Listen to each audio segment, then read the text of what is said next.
Ladies and gentlemen, we are live here at the late night place to be in, the most must-see show on Twitch TV, episode number 325 here at the Archiverse, and we are unveiling a very special show tonight. Of course, we used to have TWA Showdown. It was streamer versus streamer. Tonight, we unveil a brand new show because it is no longer the streamer versus streamer showdown. It is streamer versus the world. We have opened those forbidden doors. We have WCW superstars. We have superstars like The Rock and Stone Cold Steve Austin. We've got Jake the Snake Roberts and other superstars, even from the Archiverse, invading TWA. So we have created a brand new platform. Tonight we unveil TWA Wrestle Kingdom, and we have a smoking hot 8-match card, absolute fire, and a dark match main event that will leave you wanting more. It is going to be a very exciting evening, and we have championship matches and contendership matches all night long. It is stream per view worthy. You just wait and see. But ladies and gentlemen, it is most definitely showtime and go time. Episode number 325 live. I hope you're ready, because it is going to be a thrill ride. Before we get started, we of course have two guest hosts on the broadcast already. They're now, of course, co-hosts with the most from Team Glenola and Team One Woozy TV. We of course have the innovator of the favorite segment for the masses before the bell with One Woozy TV. He is Woozy, and of course the great Glenola from Team Glenola. How's everybody doing tonight? Fantastic. Not too bad. How's it going, Archer? Well, not too bad. I had to start the broadcast just a little differently tonight because I wanted to get it in there real quick that we were unveiling that brand new show tonight, get that intrigue and interest start to build already. Then I finished my rant.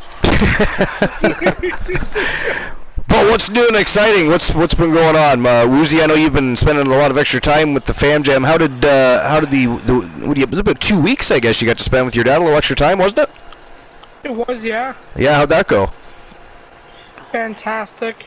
Yeah. It was pretty much dinner and TV. I'm sorry. It was dinners and TV. Dinners and TV, nice. Did you guys go to the movies or do anything extracurricular? Like? No. No, eh? Boss Apollo! Did you guys, was it dinner and movies at home, or did you, go out for dinner and go to the theater, or it was at home? Okay. Nice. Yeah, it was cheaper that way. Very cool. Well, either way, it's great, always great to have a little extra Fam Jam time. Uh-huh. But welcome back. $100 at movie theater. It's fucking expensive these days. Oh, movie theaters are expensive. Yeah. One thing I hate about the movie theater is I don't know if it's just me, but I find that every time I go to a movie theater, a couple days later I end up getting sick. And it's like, damn. And that happens almost every time I go to a movie theater. That's why I don't like going. But at the same time, I like going. For certain movies. I don't go very often. It has to be a very good movie to get me to going. Almighty Exotic in the house. What's going on? Boss Apollo, if you want to join the broadcast, you're most certainly welcome to. It is Tuesday night after all. It is what used to be TWA Streamer versus Streamer Showdown. Of course, as I explained earlier, we open those forbidden doors. It is no longer streamer versus streamer showdown. It is streamer versus the world. We've got superstars from all over the place invading TWA. So we now have TWA Wrestle Kingdom, and we're kicking things off with a bang. 8-match absolute fire card, contendership, championship matches all night long, and a dark match that will leave you with a lot of questions on your mind and wanting more. It is going to be a very, very exciting evening, a thrill ride, if you will. But welcome on in, guys. Glad you're all here. But anyways, have you guys been checking out any professional wrestling news as of late? Did you guys see the sad? Well, I know Glenola has, but Woozy, did you see the sad bit about Jeff Hardy, of course? Yeah, how he got arrested again. Yeah. So, and here's my thing, and I did touch base on this last night, and I was just talking to Christian Cool about it. where are all those people that were bashing WWE because they wanted to send Jeff Hardy back to a rehab clinic so that he could keep his job and continue to entertain the masses in the largest company on the planet because they love Jeff Hardy? And I said this before, he's not even part of one of the royal families of wrestling, but they still they love Jeff Hardy so much, they held his hand, they did everything they could to help that guy, and he said no, he did not want to go to rehab, and therefore they released him from the company. He ends up going and spending a little bit of time away from the ring, ends up in AEW, which I knew was a mistake, and boom, look what happens. And so where are all those people now? Where are all those people that were bashing WWE because they wanted a healthy Jeff Hardy? Because a healthy Jeff Hardy is one of the very best in the world. And hello, Froggy. Froggy Mocklegs in the house, and Boss Apollo, by the way, joined the broadcast. Welcome on in, Boss Apollo. How's it going? Yeah, pretty good. Enjoying my last off day. Well, that's good. Today was your day off? No, my last off. I had a 4-day vacation. Oh, you had a 4-day vacation. Nice. What did you do? Washed my car and was swimming with my nieces and. Nice. That's pretty much it. And So- spend time with my mom. Oh, it sounds like you had much of the same adventure Woozy had with a little extra fam jam time. Yep, pretty much. Awesomeness. Well, that's always an excellent thing. I mean, it rejuvenates you, right? It rejuvenates you and brings you back down to earth a little bit. So it's always good because, you know, when you're out there in the world working and dealing with the craziness that is the world, you can sometimes lose focus and connection, and it's good to reconnect and, you know, spend that time with the people that matter the most. So, in this case, we do it every night. You guys all matter, of course, but Fam Jam, you know, nothing compares to Fam Jam, right? There's that connection that even the best of friends can't duplicate. They try but can't. But yeah, so it was very sad about Jeff Hardy, and I hope he gets the help he needs because I'm very afraid that one of these days we're going to read in the paper or on the news that he's been found dead in his bedroom or in a hotel room somewhere. And, you know, I don't want that to happen. Like I said, and I would argue this with anybody, a sober Jeff Hardy is amongst the best in the world, not just in performance, but his capabilities as a wrestler have always been absolutely amazing, which is why it was so hard for Matt Hardy to shine. To be fair, I think Jeff's abilities and stardom and he really was the charismatic enigma man. Like, he really buried his own brother. He buried his own brother, and he didn't even mean to, right? But it just is what it is. Jeff Hardy. So I really hope Jeff Hardy. Hell, I hope WWE now reaches back out to him and says, Jeff, listen, we're still here, buddy. We're still here. You know, or Diamond Dallas Page. Get a hold of Jeff Hardy. I'll tell you, that I would not be surprised if he hasn't already been on the phone with Jeff. Yeah. Diamond Dallas Page has been working nothing short of miracles these days with people that turned their life. Look at Jake the Snake has completely turned his life around. Scott Hall had completely turned his life around before, you know, his untimely and unfortunate demise due to complications that were things that built up over the years, right? But yeah, so it would not surprise me one bit, you know. And you know what's funny is a lot of fans. Sorry to cut you off. A lot of the fans have been taking a stab at Matt Hardy and his wife for being enablers of the situation. And Christian and I talked about this. Where are the family members that just allowed this to happen to begin with? Like, if they're not enablers, what were they? They were the ones that led him in that direction. Now, he has to make the choice, don't get me wrong, he's an adult, right? But they were, I mean, he would have bet, if he had stayed where he was, he would have got help. He might have, yes. You know, and things might have turned out a little differently, but now here he is. He was almost 3 times the legal limit of alcohol consumption, and that is damn near, Glenn and I talked about this last night, that is damn near blood poisoning.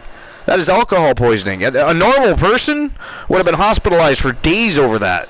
So that tells you how much alcohol that man consumes right there. That is a problem in itself. Right? And by the way, instead of jumping to their own rescue and defending themselves about not being enablers, they should have just not said anything and just went and helped Jeff. Don't worry about social media. How do you have time for social media at a time like this? Get the hell off social media. You know what I mean? But yeah. Help your family. Fuck social media. Exactly. Exactumundo. So, Punisher's in the house. What's going on, Punisher? Punisher says, Woozy! Everybody's excited to see Woozy. Yes, welcome back, Woozy, again. I don't know if you heard me earlier, but everybody welcomes you back. You're, of course, glad to be back, everyone. One of the pillars of the Archerverse everybody loves before the bell with One Woozy TV. Perhaps I don't do it good enough is what it is. That's what it is, I think. I can't duplicate Woozy is what it is. Boss Apollo, are you laughing? Are you laughing? Boss Apollo, I just invited you on the broadcast and you're stirring the pot, sir? How dare you? How dare you? That is ghastly. Well, back to other news, though. Yeah. I heard Finn Balor is the new leader of Judgment Day. He is, but I mean, didn't we not already see that one coming? I mean, I think Edge is going to disappear for a little while now, and so do you want to know what I think is going to happen? Go ahead. I think that if Edge doesn't decide to just peacefully walk away, I think Edge is gone for about 4 to 6 months. He's on a little bit of vacation. It is summertime. He'll be back sometime after SummerSlam or right around the time of or something like that. He comes back maybe, and it's funny because he was lobbying for this before this all took place, but perhaps Christian and Gangrel are out of their whatever small contracts that they have are. Maybe they are up and he returns, and the Brood, Christian and Edge, led by Gangrel, battle Judgment Day. Oh, I love that. That's what I would do. Here's the thing, why not do it? Edge was literally lobbying for it. If you go back and find some reports from even 2 weeks ago, Edge was literally, before Judgment Day was formed, so it might have been longer than 2 weeks, he was literally tossing ideas of bringing Gangrel back. Yeah, he's still an active wrestler? He still isn't. He's been doing stuff with AEW, yeah. But they don't have long-term contracts, those the thing. Neither does Christian. They don't have long-term contracts. So they could end up back in, the circle, so to speak. And what I've been hearing, too, is that Edge is going to come back from another faction to take on Judgment Day, but also having Beth Phoenix be a part of it because of Rhea Ripley. Oh, that'll definitely happen. What I think it's going to be is I think it's going to be Edge, Beth Phoenix, Christian, and Gangrel. That's what I think. Just because, why would they tease all of that?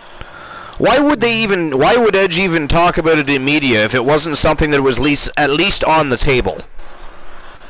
Edge is smarter than that. He's been in the business forever. He wouldn't even bring that up if it wasn't something that was doable eventually. Right? Because what does Vince say? What does Vince McMahon say? Never sell anything that you're not going to follow through with. Well, he does say that, but Vince is also following through on some things that he said too. The title unification?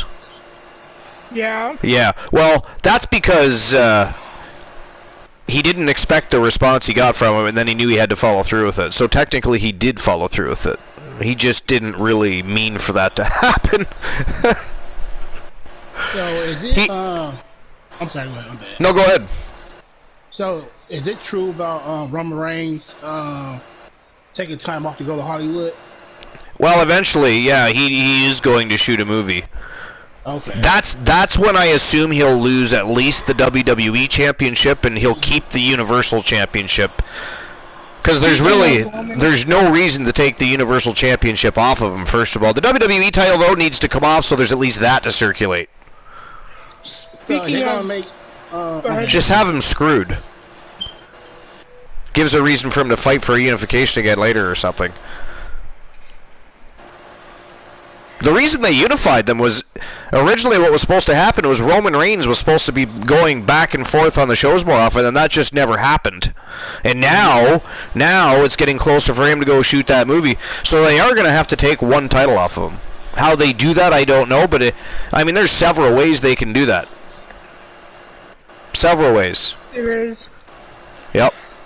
Now, what is you guys' input about Riddle going for the title this Friday night on SmackDown? I think it's hogwash. I think it's filler. They're not going to put a title on Riddle. So what's the point? If he loses, then he can't get another title shot while Roman Reigns is champion.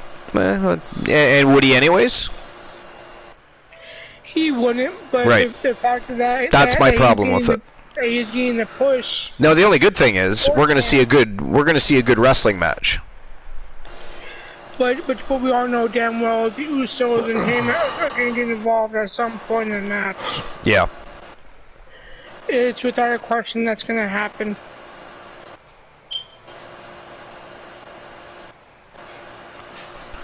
Because those three are Roman's bitch, to be honest. Who is? Paul and the Usos are basically Roman's bitch. Oh, well. Yeah. He treats Heyman like a fucking slave. And the Usos, he tells the Usos they lose, they're out. So there's that pressure for the Usos. Yeah. So other than that, I don't think there's really a whole lot going on as far as really news and rumors goes. Not today anyways, not a whole lot to...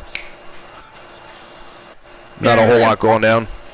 And Punk's injured again. Punk is injured again. Yes, I know. And you know what? You know what? So many people, and including myself actually, have already said this, that there's going to be a lot more injuries from AEW.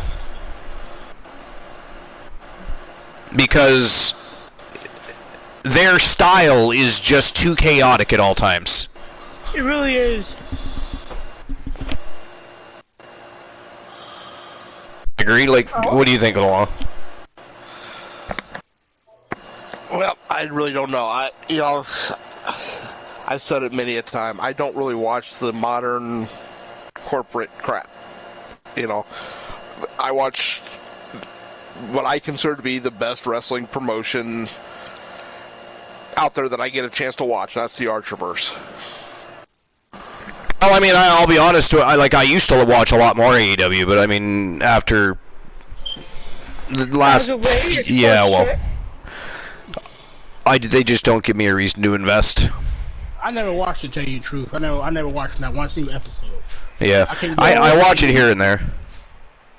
Boss, you're not missing a lot. Trust me.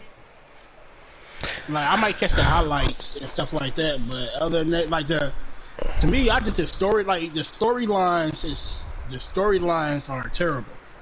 Like, the storylines would be way better. I mean, they don't really have any storylines. It really is the problem. I mean, they have factions bickering at each other, and they do have the MJF storyline. They do have the CM Punk storyline, although he's injured and a whole bunch of other issues going on there. But other than that, I mean, AEW is just basically a whole bunch of people on the screen at the same time at all times. Exactly. It's never two people in the ring fighting. It's always 5 or 6 at once. Like they overbook their TNT champion so that they seem like they're more important than the world champion. They're hardcore strong style. Too many matches are doing it, and if you watch carefully, it's almost like every single wrestler there is trying to do the same things, and it's like, wait a minute, didn't we just see this in the last match? Mm-hmm. You know what I mean? I'm starting to notice that happening more too. And that's the problem with indie wrestling. As much fun as it is to watch, and it's necessary because it builds future stars, but as the problem is when it comes to independent wrestling, most of them are all doing the same thing because they're still trying to figure out who they are in the professional wrestling world.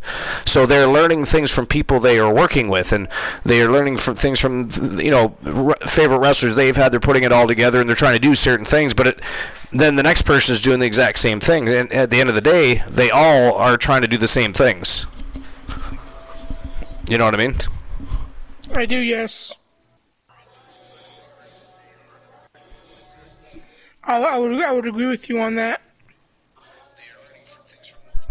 But anyways, I mean, we can sit and pick apart AEW all night long, but we have a brand new show. Oh, we really can. We really can. I mean, yeah. You need to have the AEWs and the TNAs, though, to remind you that as much as we like to bitch, moan, and complain about what WWE does, at the end of the day, there's a reason they are the global enterprise. So we could literally do a whole broadcast about bitching about AEW. We could. Because you know why? Because they did the same thing TNA did. They built a great company on the backs of promising young stars, and then they took a big shit on them with a bunch of WWE superstars.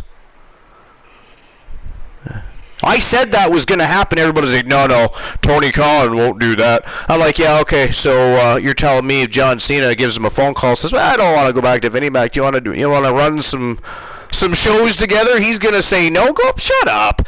The very moment he had the opportunity, especially some of the lifers like Big Show and Mark Henry. But the problem is, what was the point in that? They just paid Mark Henry and Big Show a bunch of money they could have spent on the other talent. What have they done? What have they done? You know what I mean? They've done nothing. They've moved no needles. Nobody is tuning into the program to see them. It was a waste of money. They could have been spent better elsewhere and had a better show because you had your talent in the ring performing like they were. Instead, you got the camera entirely focused for 3 to 4 minutes at a time on the broadcast booth so that everybody can see Big Show in AEW. Woo! I mean, thank you for that. But anyway, I say we get to everybody's favorite segment. Before the bell with one woozy TV, I say it's time. I say it's time, but before I do, I have to give a great shout out to Punisher for what he said about me. Did he call you a jackass again? He was doing that like the whole week that you were gone. He's like, where is that jackass? No, he called me Bobby Heenan of the Archerverse. Bobby Heenan of the Archerverse. Wow, now there's a compliment. Yeah, so thank you, Punisher. That is a compliment. Thank you, Punisher. But anyway, so Woozy, what do you got for us? So tonight we will be doing top 10 naked wrestlers in history. No? Top 10 best... Sorry, that was a different list. Yes. That was your personal list. I got that from Christian Cool, I apologize. I got them confused. I thought that's what you were going with. Yeah, of course, No, Shawn not today. Michaels is number 1 on his list. Shawn Michaels, yeah. Yeah, so top 10 best foreign world champions. 10. Top 10 best foreign champions. Gotcha. World champions, to be exact. You said former or foreign champ? Foreign. Okay. Boring as in B-O-R-I-N-G? Oh, okay. How do you say it? Oh, never mind. There we go. So top 10 people who've been Big Razor in the past. Wow. That's... Oh, the show hasn't even started, and he is taking shots at Team Boss Apollo. And live. These guys, you know what? I can see how this night's going to go. We're going to have Team One Woozy TV and Team Boss Apollo out talking Glenola and I, so they can fire pot shots at each other. Oh, they are. Just to let you know, betting lines are open for the night. Oh, perfect. Glenola and his... You are such a gambling fiend. I would hate to give him money and say, hey, man, you want to go to the casino? Good Lord, we would leave with no homes. We would have to steal a bicycle because he sold our car for extra money for the slots. It's like, Jesus Christ. It's like, didn't you come in a little? Yeah, but I went gambling with Glenola. I just sit down at the penny slots and play all night long. Penny slots. He's there for days with those penny slots, don't get him wrong. You gotta have a bank account still for those penny slots. He's trying to make you believe that he's a cheapskate at the slot. And what he's also not telling you is he's got one hand on the penny slots and then he's got the other hand over here on the 50 centers. And he's pulling both at the same time. He looks like he's rowing a goddamn boat. It is very embarrassing, actually. You don't want to go, it is not even funny. Never go to a casino with Glenola. And not to mention, he starts to act like Jim the Anvil Neidhart and steal people's drinks. They get fucking scared, and you don't know what to do, and you're like, oh shit, we should probably get out of here. Security is going to throw our ass out of here. He don't care. No wonder the Wolfman Alan Severn's fucked up. I mean... Honestly, I get it now. Go to the casino with Glenola, you'll see what I mean. Go ahead. Go ahead. And hey, while you're there, you should take Lanola to the concession stands to grab a poutine, and them have no curd at the time, and he can't have said poutine. You should do that too, or at least go watch the video footage from security. That would be enough to entertain any one of your days. The security footage would be very, yeah. If I'm going to go get my poutine, I want that. See? Again, we wonder why Alan Severn is fucked up. Alan Severn is beyond fucked up. Alan Severn? Man, he's been up to a lot lately. I gotta tell you, anybody that's been following the shows lately knows that the Wolfpack on an absolute monstrous tear. I mean, we got... Yes, Life, I am back. The Wolfman is the undisputed, unified TWA United States Heavyweight Champion now. We have another member of the Wolfpack. Big Money Marcus Stevens happens to be the TWA Canadian Heavyweight Champion. we have, of course, Poindexter and the Wolfman together are the undisputed international tag team champions. I mean, could they hold any more gold? Right? It's craziness. And it doesn't matter. It doesn't seem to matter who we toss at these guys. They just keep cutting. And then tables. In the midst of all this, constantly challenging the Wolfpack. Whether it be Poindexter or Stevens, it's been nuts. Tia Stevens is the women's. That's right. Let's not forget the other member of the Wolfpack, the Anomaly. Tia Stevens happens to be the TWA Women's World Champion. And we'll, of course, see her in action tonight with the unveiling of the brand new show. And again, anybody that just got here, the reason for the new show is TWA Showdown was streamer versus streamer. We have, of course, opened the forbidden doors. It is no longer just streamer versus streamer. It is also streamer versus the world, basically, because we've opened up the WCW universe. We've got people like The Rock and Stone Cold and Jake Roberts coming from the Archiverse even. It is no longer just the streamer teams battling it out each and every week. It is streamers versus the world, so we wanted to give them a new platform, and tonight we're going to start that platform, the inaugural show off with a bang, and we have an 8-match card. We've got a contendership match, we've got championship matches all night long, and a dark match main event that is going to make you shake your head and cry a little bit, and we'll discuss that later. We also have the debut of a brand new streamer team tonight. The Pharaoh Axel Ishtar is our 79th streamer team, so congratulations on being part of the Fam Jam. Welcome. And if we could give a shout out, actually I don't even know if they stream.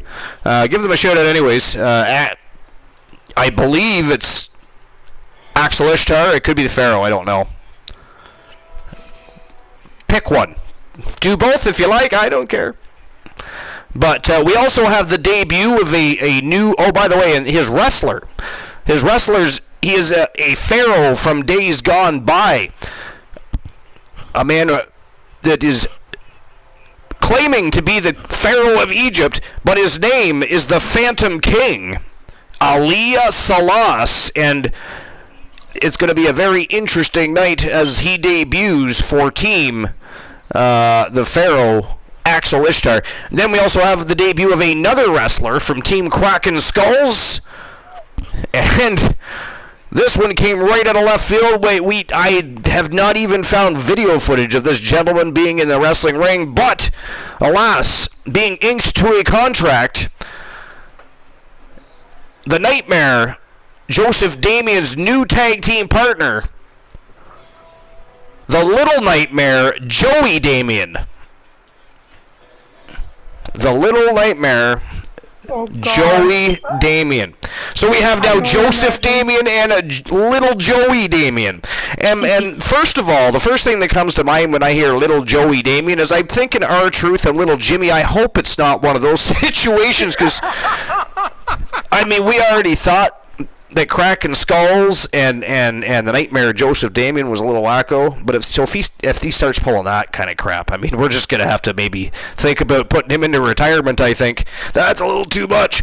But no, Little Nightmare Joey Damian, and they're going to have their very first match as a tag team tonight in the dark match main event. So it's going to be a very interesting evening. Again, we're going to have a contendership tag team title matchup tonight. There's championship matches all night long. It's going to be a fantastic thrill ride. But first, we still got to get through Before the Bell with one Woozy TV and potentially Lucy.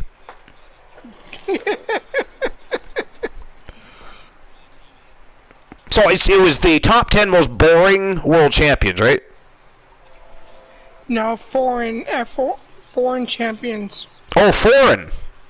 Oh, foreign. Okay. Oh. Yeah, See, he thought you were saying. Actually, I forgot what he thought you were saying, but I thought you were saying boring. Because I thought that could be a fun list. Boring champions. I mean, that could be very fun and interesting, but. No, boring would be watching Elijah Archer win. That is ghastly. How dare you, sir? I did nothing. I did nothing to deserve that. I mean, or warrant any sort of illicit response from Team One Woozy TV that is of a negative manner. Good Lord. The show has not even started, folks, and look what's going on already. It is not funny. It is not funny. Brother Kraken. Kraken Skulls in the house. Of course, Kraken Skulls, we were just discussing the newest addition to Team Kraken Skulls, the Little Nightmare, Joey Damian. And it is going to be a very interesting night. Again, I could find no video footage of him stepping foot in the squared circle, but I did see a vignette released, of course, by Team Kraken Skulls, and I got to watch them as they came out together and laid waste to two jobbers from a local bar, I think. It wasn't much of a wrestling match, but that said, Little Joey is very interesting. He is a little nightmare. He's definitely a little nightmare. Hence the Little Nightmare Joey Damian. And again, Joey and Joseph are both going to make their debut as a tag team. Later tonight, they're going to be, of course, joined by Ann Damian, their new faction. They are the Anarchists. And that is just one event that is taking place tonight that is going to be an absolute thrill ride. So, but anyways, Woozy, how dare you make me do most of the talking after you spent how many days away from the broadcast? I had to fly solo. Hurt my feeling and everybody else's. We were all very sad and lonely because you left us in the dust, sir. But the stage is yours. The top 10 foreign wrestlers in pro wrestling history. Is it pro wrestling history or WWE?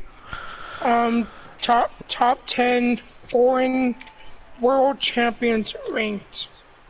Like in pro wrestling history? Yeah. Okay. Make sure when you're citing these lists as well, make sure you check out where the list came from and who posted it. I always give credit that way. If you never know, things can happen. So you always make sure that you find out who posted that article and to what. Like for instance, usually they're from the Wrestling Insider or the Sportster, or you know what I mean. Yeah, it's from the Sportster. Yeah. And who posted it? It'll say Wesley. I can't pronounce his last name. Yeah, he's got a long last name, but I know who it is. Okay. Gotcha. All right, let's go. Come on, bring that list. Coming in number 10. Boss Apollo won't interrupt you too much, I promise. I'm not worried about him. Oh, Glenola, I know. He's always running off at the mouth. You try to keep him quiet, and then you know what he does? Or him. Oh, well, we don't have anybody else on the broadcast right now, sir. We don't have anybody else on the broadcast right now. That doesn't make any sense. Jeez. The host? Ouch. Hey. That is an unfair attack. What is with all the attacks so far on the host with the most here? I mean, can we get through before the bell before we attack me for the evening? Okay. So coming in number 10, we've got a name that I don't like to mention, Chris Benoit. Chris Benoit. He's number 10 on the list. So it must be foreign to the United States of America then. No. all over. Coming in number 9, we've got the Iron Sheik. He was a great wrestler. He was. One of the greatest villains, heel characters of all time, the Iron Sheik. Yes, he was. Yeah. The battles with Hulk Hogan were great. Exactly. Coming in number 8, we've got the 8th wonder of the world, Andre the Giant. Andre the Giant. He did a lot for WWE. Yeah, I mean, well, for pro, WCW. yeah, I was gonna say for pro wrestling, period. Really, I mean, because again, he wrestled before WWF days, and when he was younger, he was an absolute beast. I mean, you're talking about a 7-foot-plus guy, and even when he was younger, like he wasn't as large as later on in WWE or WWF at the time. But he was still a very large dude. He was 7 foot tall, and he was doing backflips. He was doing moonsaults off top ropes and stuff. I mean, the man was so athletic and agile. It was crazy, crazy. And then coming in number 7, we got Mashiro Chono. Some Japanese wrestler or Chinese wrestler. Yeah. He was in WCW, and he's also in NWA. He was the WCW World Champion and the NWA World Champion. Honestly, I don't know how to pronounce the guy's name. I never heard of him either. And coming in number 6, we've got Kofi Kingston. I watched him debut. He had a great rivalry with Randy Orton. Do you remember the fake Jamaican accent? Yes, I do. Cracker Skull says, as soon as my wife goes to bed, I'll hop on the PC for further modding. I thought he was going to say something about sending naked pictures of himself. He likes to do stuff like that when his wife's not paying attention. He's very naughty. He does. He's naughty. Very naughty. While you're running down part of this list, I'm just going to run and grab myself a drink. I'll be right back. Glanola and Boss Apollo, I'll be right back. Alright. So yeah, I remember when Kofi broke character, he was doing a segment with DX and some other person. They were talking in their Survivor Series a week before it, and he broke his accent. Triple H all, I thought you were from Jamaica. He's like, no, I'm from Africa.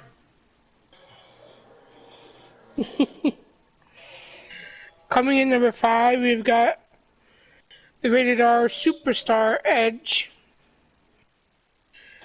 Honestly, his career says everything I can say about him. He was a great villain. He was mostly a villain in his career. He rarely played as a face. He had great tag teams. Rated RKO. Edge and Christian, the 5-second pose. They were synonymous to ladder matches.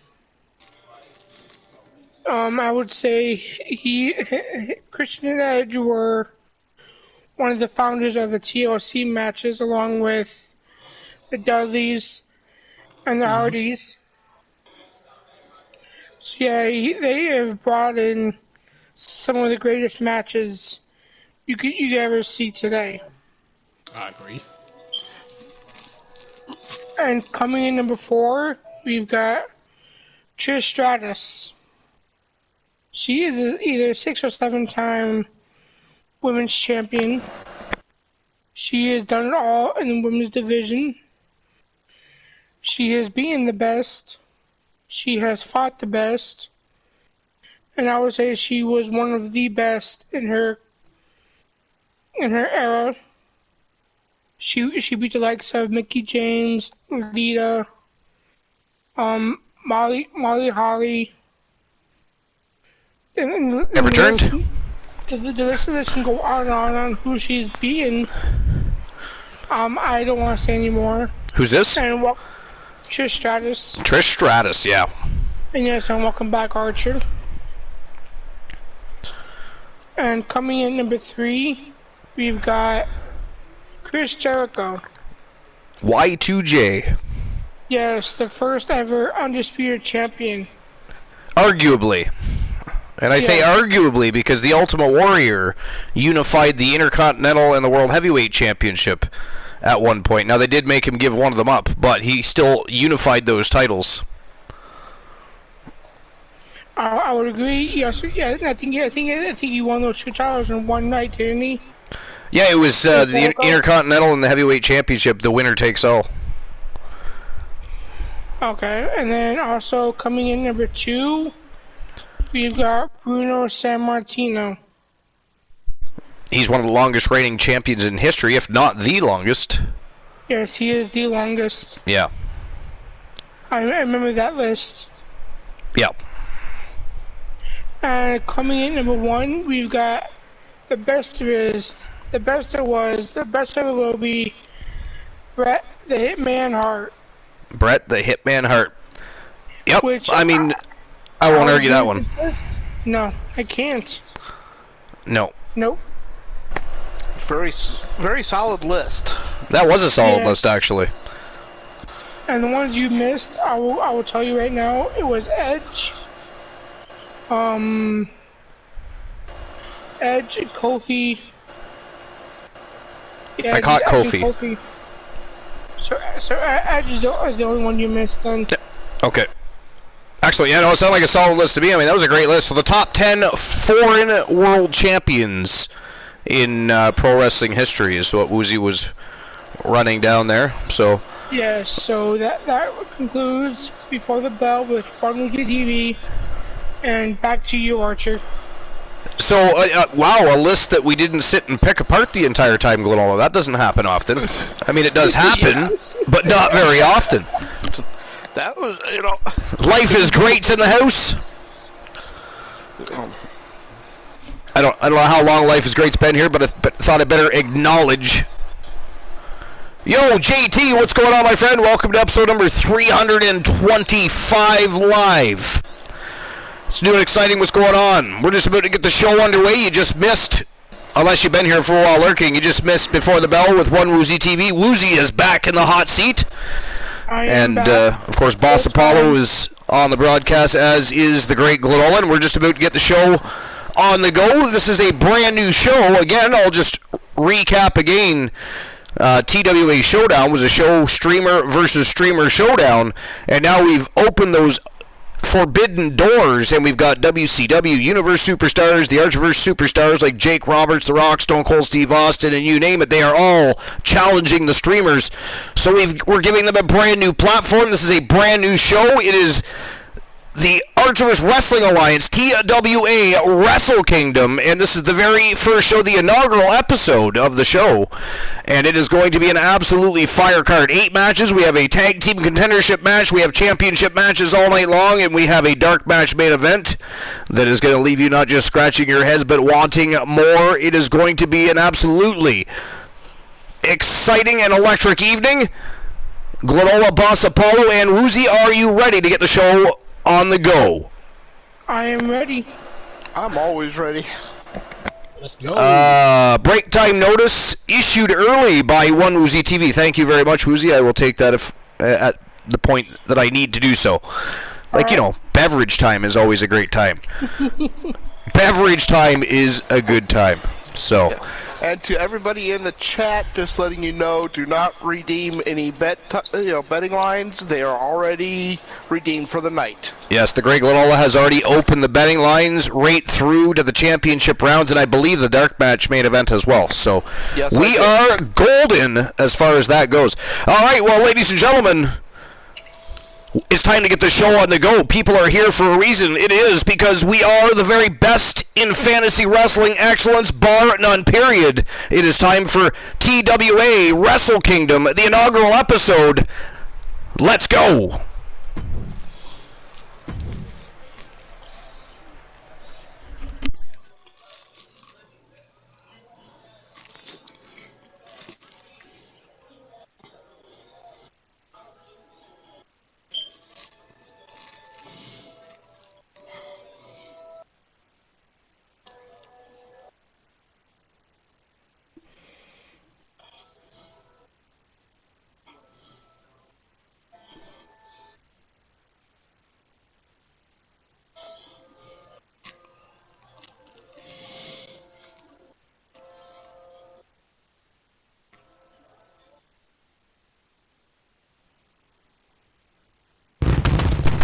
And here we go, the inaugural episode of TWA Wrestle Kingdom. Let's go!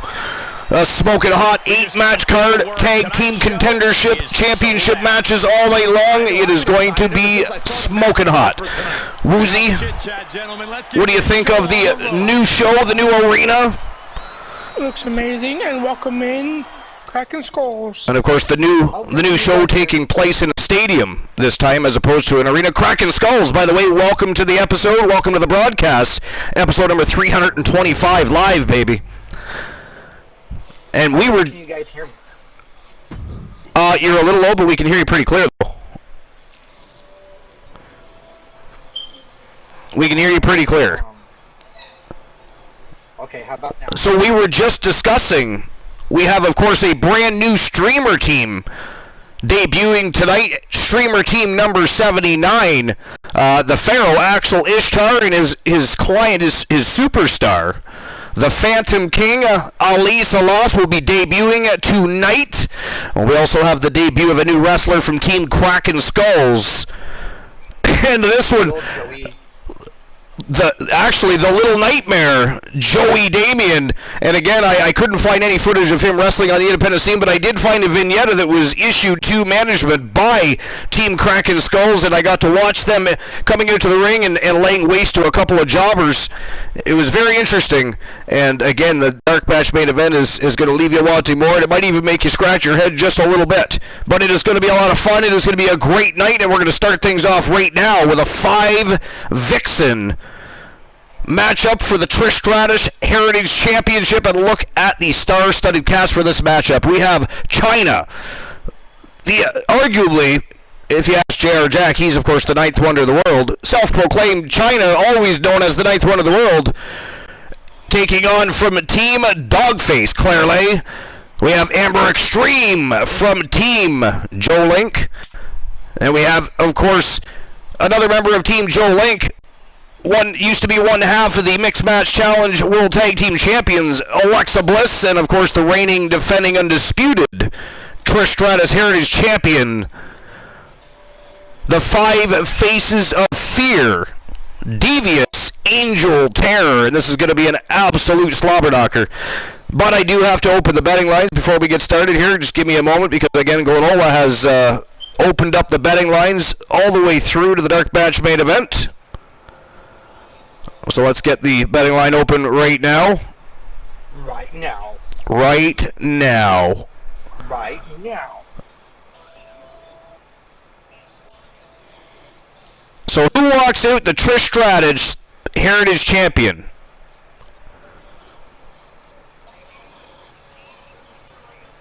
I go Chyna. You're going with Chyna? I'm going with Chyna. I won't throw down Archerverse Bucks, but I'll go with Chyna. Well, we have Chyna, we have Claire Lay, we have Amber Extreme, Alexa Bliss, and I almost put it under Bliss. You can't be doing that, Glenola's here. What's up, Glenola? And Angel Terror. Well, not too much, Kraken. Just trying to enjoy a little of the Archerverse before I go lay back down. That's always a good thing, right? There we go. 5 minutes to make your bets. And there we go. The betting lines are open for the first match of the night. Again, it is for the Trish Stratus Heritage Championship 5-Vixen matchup. Chyna, Claire Lay, Amber Extreme, Alexa Bliss, and Angel Terror.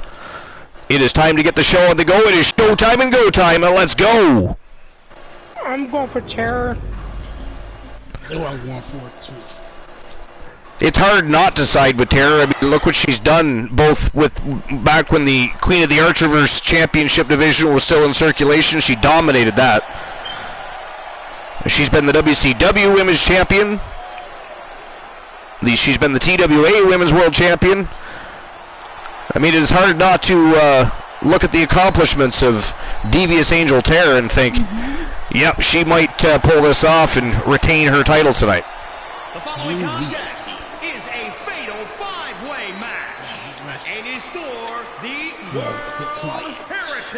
Then, of course, we have Amber Extreme from Team Joe Link. The challenger, representing Havoc from Every Man's Nightmare, Dangerous Amber Extreme. The Nightmare Dangerous Amber Extreme. Final match coming up, and a huge opportunity for the champ to prove to everyone that there truly is none better in all of WWE right now. People playing the lotto already? Yep, my numbers were 941. Yeah, I seen that. And then we have 1231 Girly Girl with a 4, 6, and a 4. Woozy with a 2, 9, 3.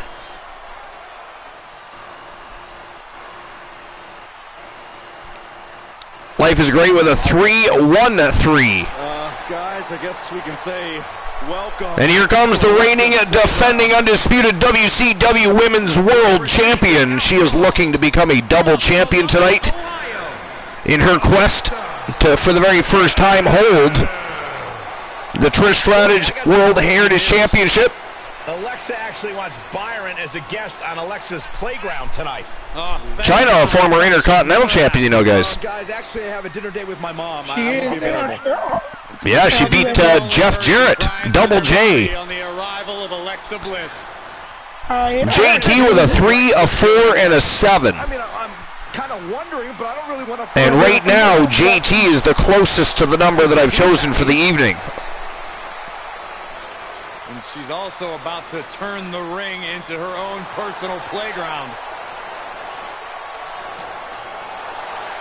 She looks like she's about... Alexa Bliss, one half of the Outlaws in the Mixed Match Challenge World Tag Team Division. This is a star-studded matchup.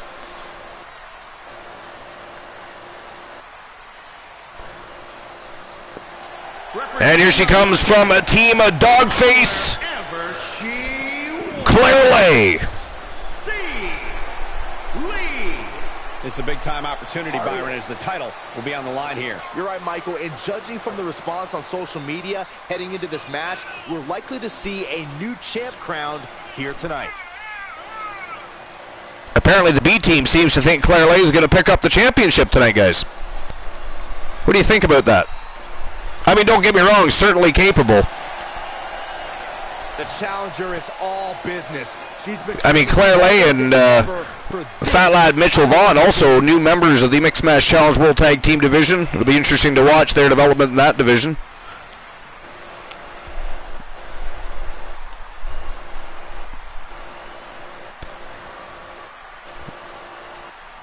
And here comes the champion, the reigning, defending, undisputed Trish Stratus World Heritage Champion.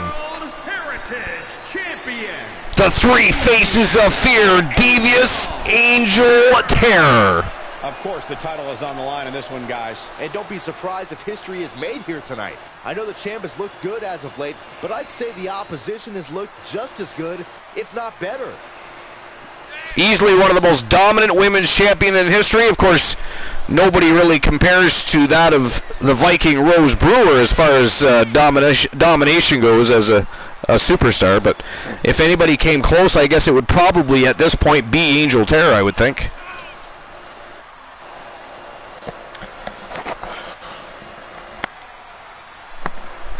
Possibly, yeah. It's...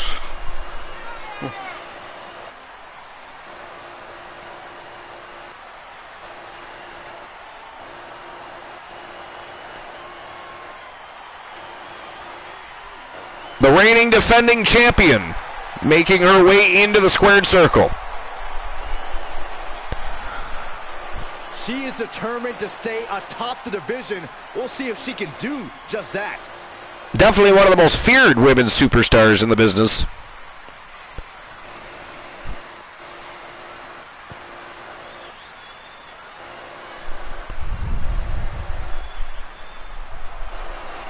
And here comes the ninth wonder of the world, Chyna. Lifetime talent, here comes Chyna. Representing D-Generation. And we were just saying she's a former Intercontinental Champion. Defeated Jeff Jarrett. A very interesting matchup that was. Do you remember that matchup, Galola? Yeah, if you've followed the career of China, you've seen on many occasions. Off the top of my head right now, not really. But No, you don't remember that? Yeah, but more often than not, China is a very dangerous. What about you, Woozy?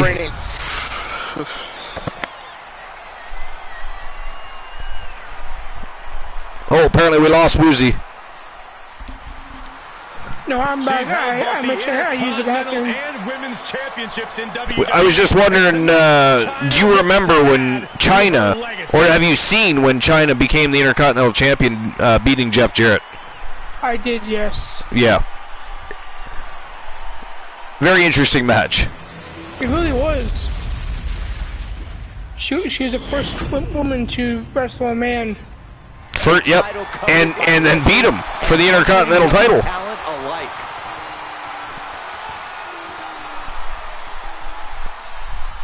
All right, here we go. Titles on the line. Fatal 5-way contest. Let's go. Who is going to get the pinfall? Or the submission, or the knockout. Who knows? Anything goes, really. Well, she better with, you can try to better with DX, or she better with AJ.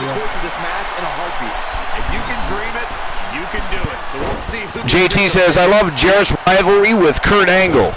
Yeah, that was some great storytelling. Drops the hammer. It really was. Right on the low Yeah. back. Bang, drop kick. Putting the shoulder in jeopardy. Do y'all think China's better with Eddie Guerrero, or was she better with DX? Here we go. DX by far. You think so? Man, check out this power. I think she better. I think she had. Oh, Amber Extreme dropped right on her face outside the ring. And we got Alexa Bliss grabs China from behind, reverse DDT. And Angel Terror already up to no good in the ring there. She's already controlling the match inside the square circle against Claire Lay here. Already chaos in this fatal 5-way contest. With or against you so fast.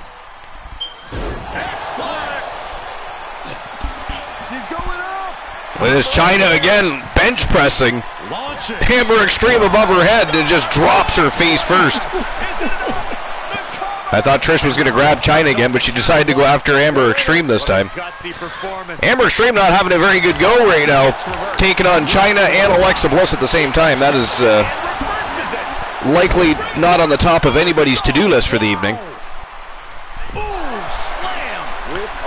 And Claire Lay finally trying to turn the tides here inside the ring. Taking control of the match over the champion here. Double suplex. That'll ring your bell. Slips out of the way. Is the fight outside the ring or the fight inside the ring? Is it one pinfall or did you win? It is a one pinfall matchup. For the championship. Ooh, look at her answering back. Claire Lay with a pin on the champion here. 2 count only, but wow, she got a 2 count on the champion though. And China and Alexa Bliss just continue to take turns to beat the holy hell out of Amber Extreme outside. I don't know what the beef is between Amber Extreme, China, and Alexa Bliss, but those three have not left each other's side and just continue to go to war outside the ring. Meanwhile, in the ring, the champion looking to defend her title. And look at that, Claire Lay battles back and manages to escape that submission attempt. Amber Extreme finally back in the ring herself. But China and Alexa Bliss still going to battle outside the ring. An electric chair drop by China. Big standing vertical here on the champion by Amber Extreme. And now looks like Claire Lay and Amber Extreme going to take turns trying to take out the champ here.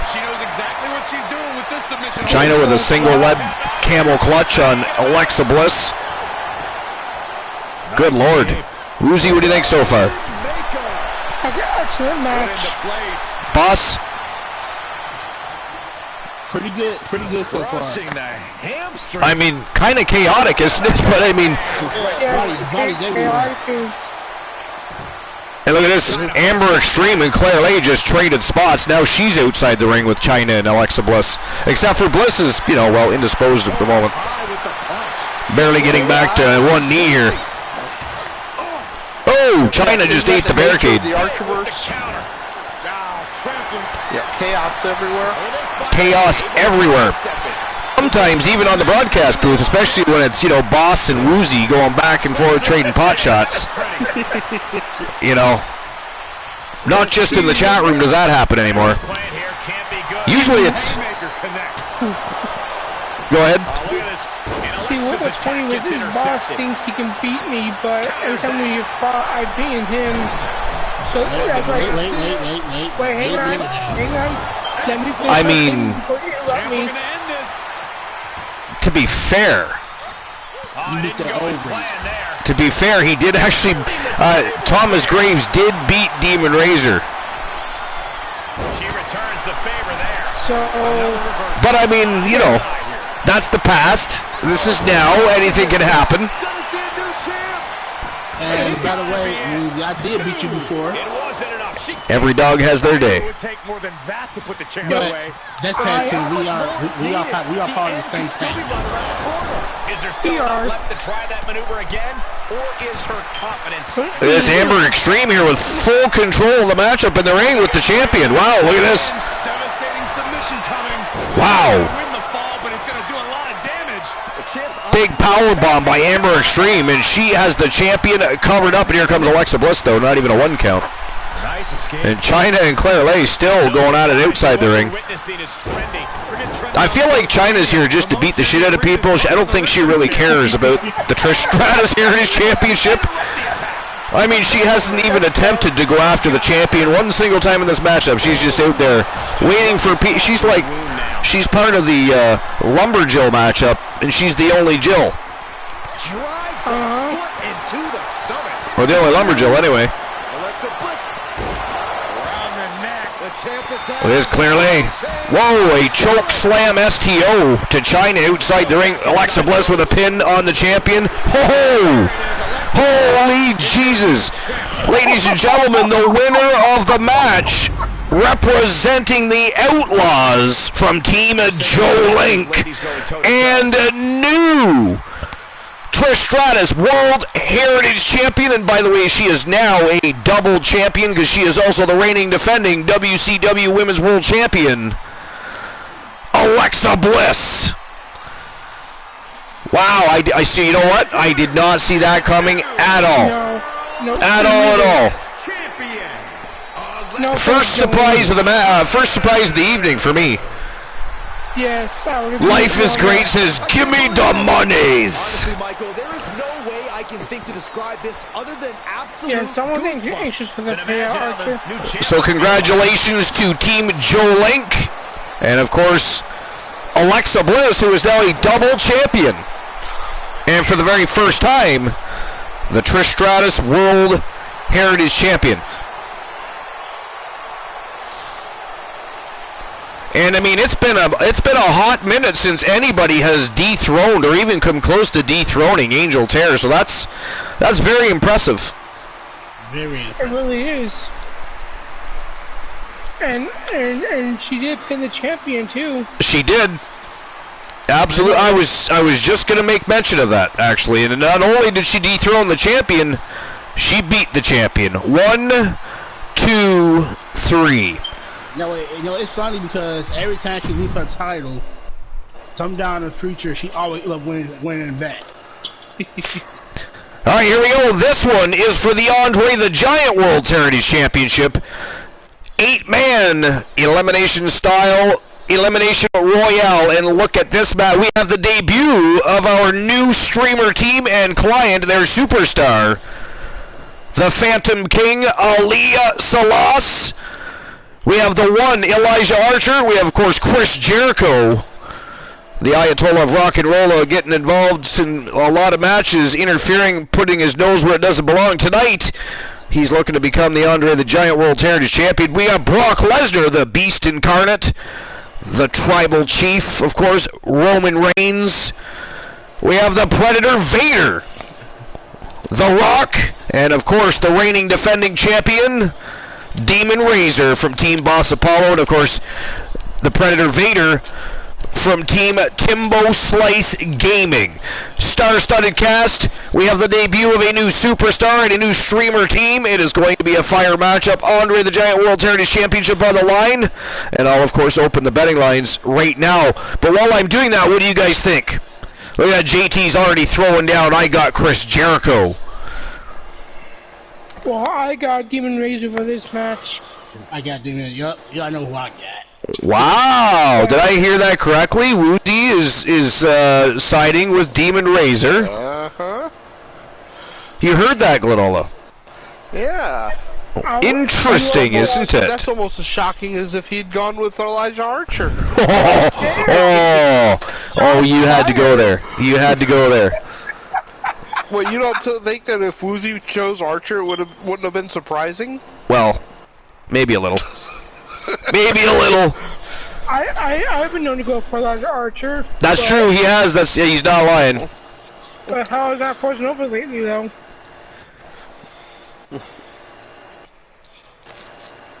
What about you, Granola? Who are you going for? Yeah, Granola. You going for Granola? I really have no prediction in this match. I gotta be honest. This one's a tough one to call. Demon Razor has been absolutely dominant. Especially as the undisputed king of the Archerverse, and now he is the unified Andre the Giant World Heritage Champion. And yeah, it's hard not to side with the champ. But I mean, he has a mountain to climb to retain his title here. And that he did.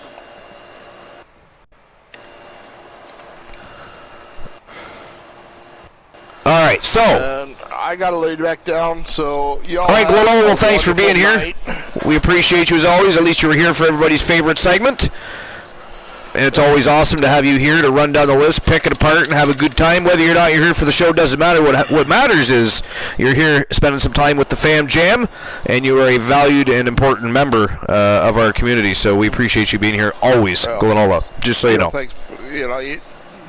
I enjoy it. I actually look forward to at least watching some, the Archerverse. So, I get the feeling from the Archerverse I used to get from WWE, WWF. Well, I appreciate that. And I mean, we all together put these shows on. We discuss matches we'd like to see, and I make sure I pay attention to that stuff, and I take things into consideration when I'm booking matchups, especially when people literally hand me epic storylines. Like, look at what's going on with Tables and the Wolfpack, and the Wolfpack has also got outside dealings aside from that. I mean, they got a lot going on. You've got the Coalition, and you got the Circle, and the Blood Brothers, and now you've got the Martyrs getting involved. There's so much going on, so many great storylines, and you guys are all interactively a part of it, and that's what makes everything so much fun all the time, right? So, I mean... and you got, the WCW tag titles coming up with, Oh, that's right. Tomorrow night, Thursday night. To young teams, that, hey, you may never see this again, so here, have a chance. Yep. Yep, the titles are vacant, so we are going to see a championship matchup this Thursday night on WCW Thursday Night Thunder for the vacant WCW World Tag Team Championships, which were exploded last night. So the champions, Angel and Garza, lost their titles in a most devious, villainous, and treacherous manner, which I actually found was quite fitting. Quite fitting. Who did that? Who did that villainy? That was Glenola. Glenola was having a little bit of fun. Yeah. So, but all right. So, who is going to walk out the Andre the Giant World Heritage Champion? Archer? Is it going to be Y2J Chris Jericho? Maybe the newcomer from Team Pharaoh Axel Istar, the Phantom King, Ali Salas. Maybe it's going to be Brock Lesnar. What about the Tribal Chief? The Predator Vader? The Rock? Maybe the reigning defending champion? I don't know. Make your bets. The betting lines are now officially open. So it is go time for the betting lines. It is also showtime and go time. Matchup number 2. Andre the Giant World Heritage Championship on the line. 8-man elimination style matchup. It is an elimination royale. Let's go. and we'll see you after the match. Did you get removed? No, you got banned. I got banned. Who banned me? Let me guess. Let me guess. Before I even look, it's gonna be Glenola, right? Yep. Good God. Glenola? Really? I was looking forward to this. Now you've just left the ship in the hands of Woozy and Boss Apollo. What have you done, Glenola? It is not funny. These guys, Woozy, Glenola, you know Woozy drinks. Boss, he's a little weak-minded at times, especially when he's this strong, humble man, and then he comes to the Archerverse, he becomes an absolute fiend and weakens his mind a little bit to the antics of Woozy. He gets misled in directions that are ghastly. This could be disastrous because he's probably drinking with Woozy. He's probably... That is not funny. How dare you laugh at that? You see what I'm saying? You see what I'm saying? Disgusting. That, my friends. So we'll see you after the match, Archer. Enjoy the match. That is not funny. That is not funny. But fine. You know what? The match hasn't started yet. You know what? Ha ha. So there. Trying to push me. Joe Link said Archer. Uh-oh. Whoa! Joe Link just sped that man up. Ha ha ha! Take that, Glenola.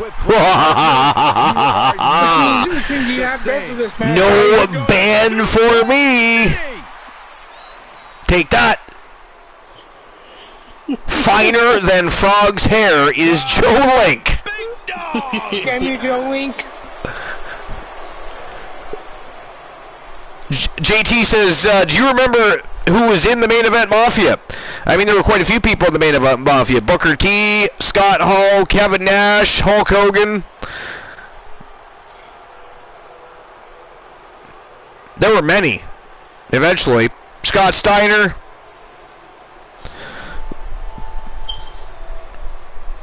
Punisher, how dare you? That is not funny. That is not funny, Punisher. Not funny at all. But at least I caught it tonight. You know what happened were you last night, Woozy? What happened last night is... Were you here for that little bit? Yeah, right? because of me, and there's no way that he did it on purpose, but I mean it was such, well, really it was inconvenient, but it was such convenient timing that even I laughed at that one, because it literally popped up on the screen as I was saying what I said, and I was like, damn, that is ghastly. Yeah, because you guys asked me to come on the broadcast. I said I was. A man who used to fight with honor. I'm resting up for tomorrow because I'm fucking tired. Yeah. And right after that, Froggy Mothlegs hit you with the swear jar. Yeah, Froggy Mothlegs. Somebody ban Froggy Mothlegs, please. And you said. Thanks for reminding me, Woozy. I almost forgot about it. We should ban Froggy Mothlegs for the night.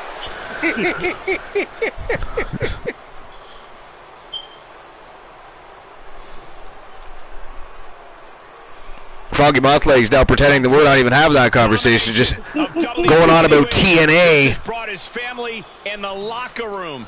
Remember that? See, Almighty Exotic has the vibes. That's exactly what we should do, Almighty Exotic. We should ban the entire chat room. I'd make it sub-only, but then I'd have no viewers. I'm just kidding. And here comes the newest member of the roster from Team of the Pharaoh Axel Ishtar. He is the Phantom King, Ali Salas. Weighing in at the Pharaoh. pounds, Ali the Phantom King Salas. Here we go, gentlemen. Huge title match coming up. And a huge opportunity for... Joe Link says, I timed him out, Archerverse. Very good, Joe Link. Thank you very much. See, that's the vibes between Joe Link and Almighty Exotic. We have the proper electricity flowing throughout the Archerverse tonight. Banning people and timing them out is the way to go. Well, Froggy is no longer timed out. If they fart and it smells too much like curry, we ban them. He will need the performance of a lifetime to become champion. The Pharaoh from Team the Pharaoh Axel Ishtar, making his debut here for the Andre the Giant World Heritage Championship. What a way to make your debut. A huge opportunity for the newcomer. Spent most of his time in Japan and, of course, European independent promotions, winning championships overseas. Now here in North America, ready to roll and play with the big boys. And Archer, you got 3 more minutes. 3 more minutes of that ghastly swear jar. I'm not saying fuck, fuckity fuck, fucking more fucks. Yeah, I can't say any of that. I have to say things like poopy and buttocks. It is not funny. Nothing funny about that. Oh, so you can't say shit or ass? None of it. This is a big-time opportunity, Byron, as the title will be on the line here. You're right, Michael, and judging from the response on social media, heading into this match, KOP 259. And there is the Predator Vader from Team Timbo Slice Gaming. He and, of course, his partner in crime from the Acolytes, the Zombie Dragon from Team Zombie Master, the longest reigning WCW World Tag Team Champs in history. Representing the Circle from Winnipeg, Manitoba, Canada, weighing in at 200. The All-Atlantic Champion, Le Champion, Chris Jericho. One of the AEW exiles, representing the Circle. Was in this much jeopardy, Cole. Tonight might just be the night. The Circle's a bit of a funny group. I mean, they are a bunch of bruisers. They've been making an impact, but they have yet to win an actual match yet. So that's kind of fun. What was funny was when they first came in, they thought that Marshall Omega and Anthony Draven were new superstars because they had just formed a tag team, so they picked on the new tag team on the block, ended up getting their asses whooped by the Martyrs. Karma, you see. Soul Ever says, take time to realize you need a break time. Why do I need break time? Did I miss something? Have I done something? Did I do my job?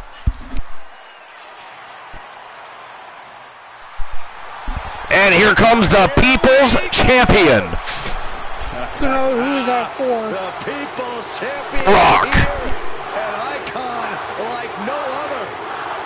We can say with no hyperbole, he is the biggest star on earth right now. The entire stadium is on their feet. Weighing in at 260. Here at TWA Kingdom Stadium. And of course, The Rock, very capable of also winning this and becoming, for the very first time, the Andre the Giant World Heritage Champion. Imagine. I mean, it's a good thing there's no roof, because it would completely blow the roof off if he was to become champion. That wasn't very nice.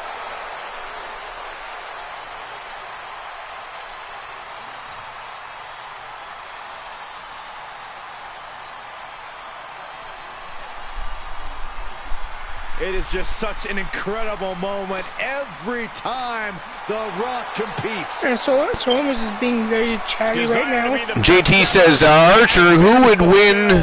The great one possesses Go to the D versus Dem Boys versus Zoo. What? Brahma Bull looks set to run over the competition here tonight. I don't even know what the hell that says.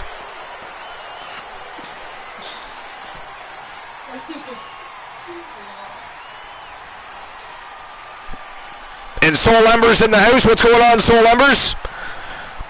Your lady beat you here, by the way. Girly Girl is already in the house. Soul Embers just got home. And Archer, we'll see you in 10 minutes, my friend. See you in 10 minutes.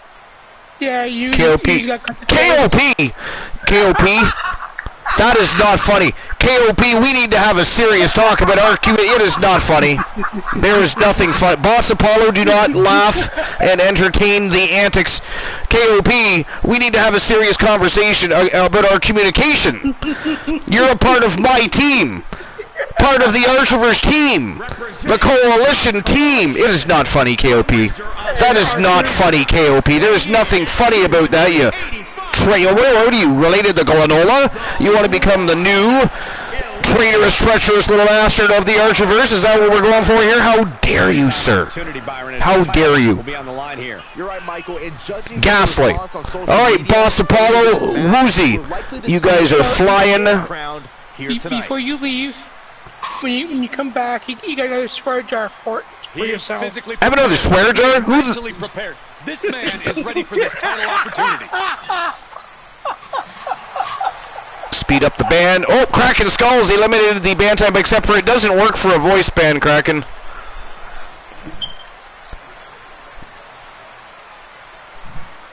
Can somebody, Kraken, can you redeem your points back for that? It doesn't work for a voice band. Cut the Chords as a voice band. The speed up the band only works for an actual band. I thought I fixed that. I better clarify that. But how dare you, KOP? Can somebody ban KOP, please? Here comes the reigning, defending, undisputed Andre the Giant World Series champion from Team Boss Apollo, Demon Razor. Archie, here's a gift. I won't ban him, but I will time him out for you, though. There you go. Oh, of course you wouldn't ban him. You know, why do with the host, you know, the innovator of the most electrifying wrestling promotion in all of the planet Earth. The very best in fantasy wrestling excellence, bar none, period. The late night place to be. Why would we do anything? I would suggest, I mean, that is just a nonsensical, strange thing that someone would do. Good Lord. Oh, Glenola's lurking now. After you cause the villainy and stir the pot, you just go ahead and lurk now. Hey, Glenola, that's what we're going to do now. We're just going to lurk. We're just going to fall asleep to the serenading voice of nothing because I got banned. You gotta listen to Woozy. And the match has started, so I am officially voice banned for 10 minutes. Boss Apollo, Woozy. Actually, Boss, pay attention to Woozy. He likes to give dead air. He likes to leave everybody in silence. Be careful. So many things can transpire in a matchup like this. How's everyone's night going? I'm doing fantastic. How are you doing? If it's anything goes, then use that to your advantage before your opponent does. How was your vacation been? Well, today's my last day. She's not really enjoying myself. I did. Swing for the fences with a kendo stick. Send your opponent crashing through a table. Fight up the ramp. Whatever insanity you come up with is fair game. Well, that's good shit there. And I'll be right back to work earlier in the morning. Enough already. Now, what do you do? If you don't mind me asking. I'm a security guard. Takedown. And now punches right. Good night. I'm a security guard. Yeah, I'm a security guard at nighttime. And during the day, I'm a nurse. Well, boss, I'm sorry to do this, but you're flying solo. I got bliss for 5 minutes. so I will see you guys in 5 minutes. Check out this power, ladies and gentlemen. All right. Up and... Oh, vicious headbutt. He steps foot in the ring again. The Rock with a great counter. Let's see. Carefully from the top. Measured knee. Elbow drop. Reigns able to sidestep. And here we go. Locked in. It's locked in. The armbar is locked in. This won't win the match, but it's one way to inflict a... Who y'all going for? Just slipped underneath. And just like that, he's out of the hold. He was elusive there. From out of nowhere. RKO! The title might change hands. Well scattered reversal there. His body's everywhere. Finds the advantage. Here's the pin, title on the line. Here we go. And he is saved by the ropes. Perhaps thinking about what to do next here. Down across the knee. That won't just separate your shoulder. He raised it and into the corner he goes. A perfectly placed target. Oh. He just RKO'd the Rock. Cravat sleepers in. He breaks up the hold. See your son. And by the way, boss, you've been blessed too. I And he did. heads out of the ring. No countouts, no worries. To the outside. This could get wild. He takes control.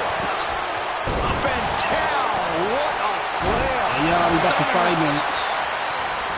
Oh, not quite what Brock intended. Insulting.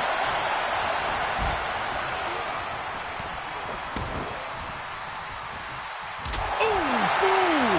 Caught with a punch. Returning to the ring now. Able to get the advantage here. Trapped in the corner, no way out. Shot after shot. Oh, foot just stomping down. Makes him pay with a counter. Oh, look at this.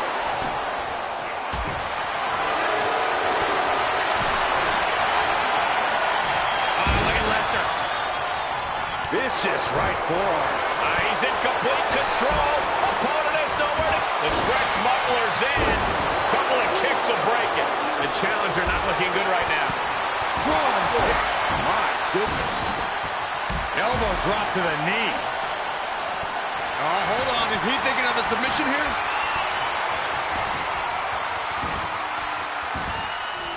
Effectively targeting the arm. This won't win the match, but it's doing a lot of damage in the process.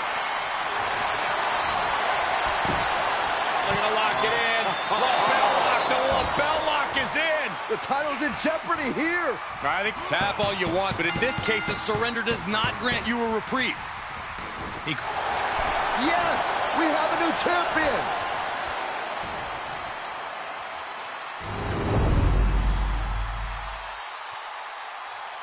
These gentlemen got after it. Here are the highlights.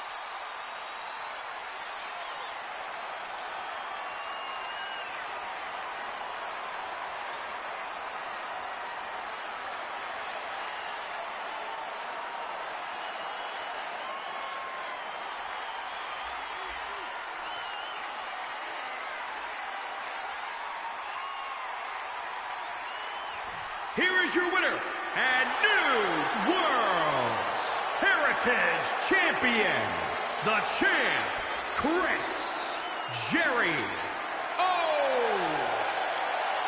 Yes, got it. New champion. People are going to be talking about this match for a long time coming. Talking about where they were when the title changed hands. Yeah, and we had the distinct pleasure of having the best seats in the house, gentlemen.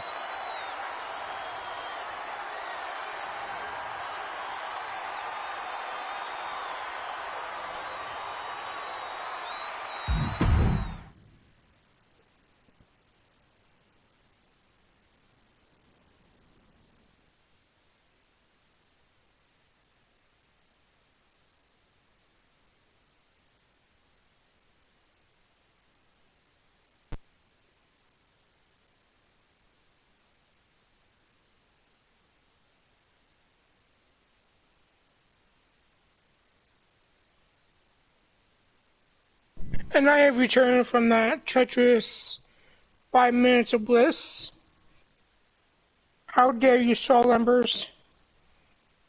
How dare you? Next up, we've got Kenny Omega and Hangman Adam Page versus Tons of Funk. Who you guys think will win this one?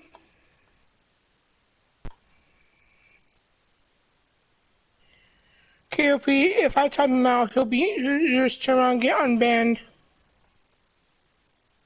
Or he'll get untimed out. The Circle versus Tons of Funk. This should be a good one, folks. And Boss, by the way, yours is up as well. Yep, Archer's got 4 minutes. Alright, I'm back. Welcome back. I didn't see that one coming. Chris Jericho won. And more villainy about to happen from Team Soul Emperors. Why am I not surprised? Jolene says, wouldn't it be crazy if the Circle wins all 3 matches today? That would be crazy, Joe. But we shall see. Is scheduled for one fall on the way to the ring. At a combined weight of 440 pounds. So I'm about to jump off.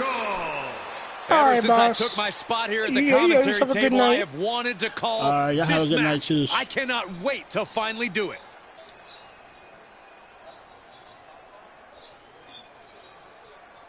So you could. But the question is, will you though? KOP says, claim a superstar. I have Karrion Kross. Okay. They are ready for I'll write that down for you, KOP. Oh yeah, before I go, to answer your question, Life, yeah, I'm a nurse. And you still here.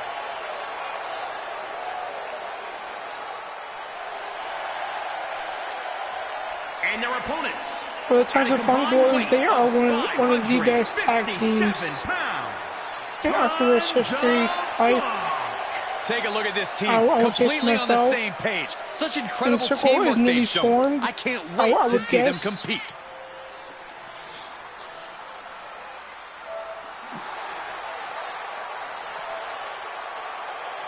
I understand that, so I really do. The heat does suck.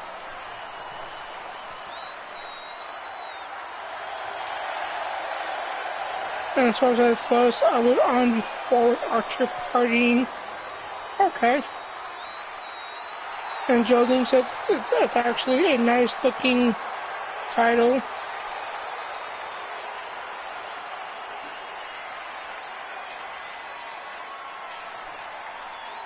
Archie, you've got 2 minutes.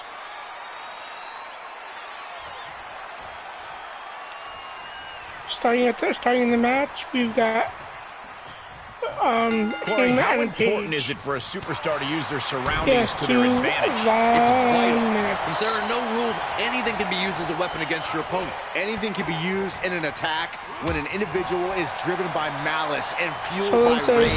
So the main question is, Archer, did you see the triple threat up? Gets the tag. Well, so this is the third match, and I do believe. So nothing has been seen yet. Patience, my friend. Patience. You gotta be patient. The springboard attack and welcome in the Blind Locksmith. How are you doing tonight? What reflexes? Welcome to episode 325. You're going to need your back adjusted after that one. Ooh, something big plan. Well, I like surprises. Tag is registered. Archer says, I'm not revealing the card, but that match wasn't for tonight. He's one step ahead there. It was the new show unveil with a special event card. Oh, man. Inflicting more damage to the leg. Brian, you get five. You apologize for being late. You're never late. Parker says, Carl the Locksmith. Definitely not where you want to be right now. Just carried like a ragdoll here. Archer says tomorrow night. Sit straight into the barricade. Froggy says this show is so baller though. This has been a good show, and Archer, your time is up. And come on back. I have been freed! Good lord. Voice bans, unbans, rebans, voice banning again. What the hell? Yes. Spit out powerbomb. Tag team #1 contendership on the line here. The AEW Exiles, The Circle, Kenny Omega, and the WWE Universe is on his and Adam Page looking to take out Tons of Funk.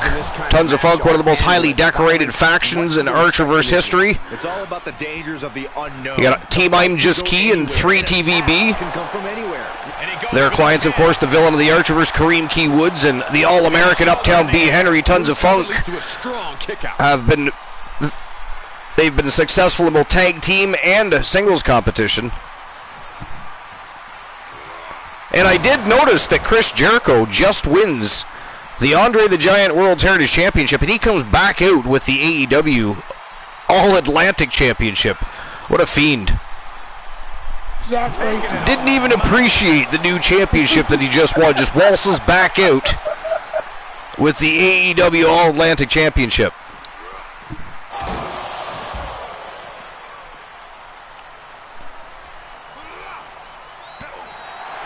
Kenny Omega taking it to the villain right now. Holy, meet the barricade. It's been a one-sided beatdown so far. For that one. Well, the Circle are definitely going to be looking to pick up their first big W. I mean, they have been around for a couple of weeks now. They've been sticking their nose where it doesn't belong. They've been picking They've even, you know, they have laid waste to some of the tag team contenders that they're going to be facing in the future, but they have yet to pick up their first actual victory.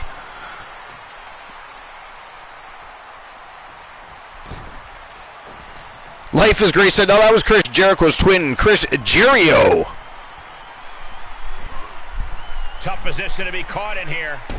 Down across the knee. That nice shoulder breaker by the villain. That'll divorce it. Woods trying to take control of the match here. Leads Kenny Omega over to Tons of Funk's corner, but Omega explodes with an elbow. And he barely evades. But the villain takes back control. He's burying elbows. But Kenny Omega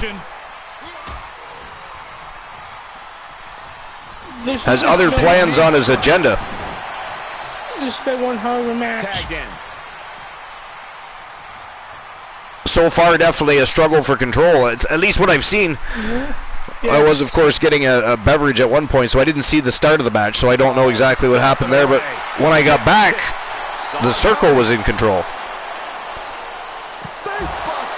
Whoa, nice. A sunset flip face buster by the villain. And a 2 count on Hangman Adam Page. 2 count only, though.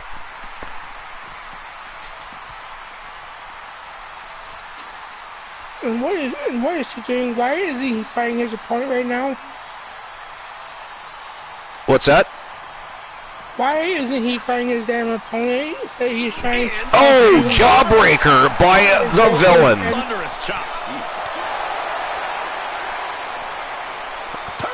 And the villain and Hangman Page continue to go to battle outside the ring. Look at this, Adam Page, though. He's out of there.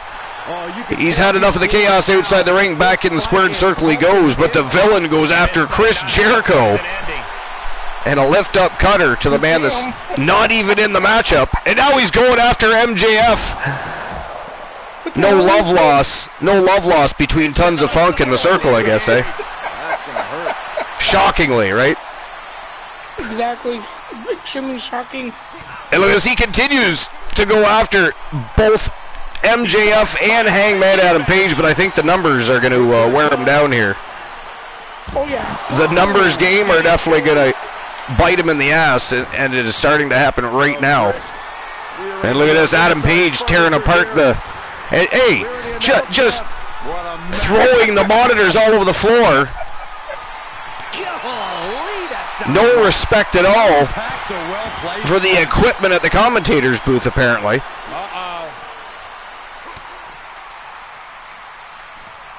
Adam Page, oh, sit down pile driver to the villain. But look at that, from the bottom, the villain boots him right in the face. He caught him right in the face. And a punch in the face from the bottom by Adam Page. These guys are really struggling for control of this match.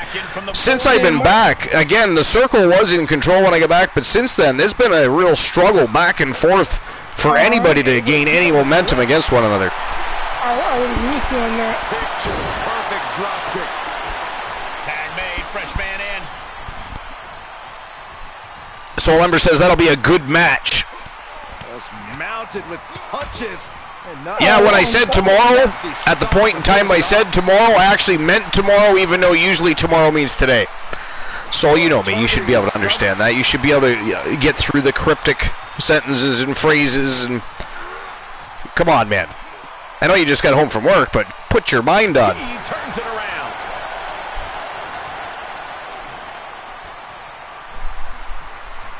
All the way up. Big standing vertical suplex by the All-American Uptown B. Henry here. Former two-time Archerverse World Champion and two-time TWA World Heavyweight Champion and multiple-time World Tag Team Champion with tons of funk. And Adam Page getting a little taste of the All-American Uptown B. Henry. Now he's going right after Kenny Omega, but Omega grabs a hold of him. Look at this. Going for a double. Ooh! A butterfly pile driver by Kenny Omega. But Henry back to his feet and takes him down by the waist.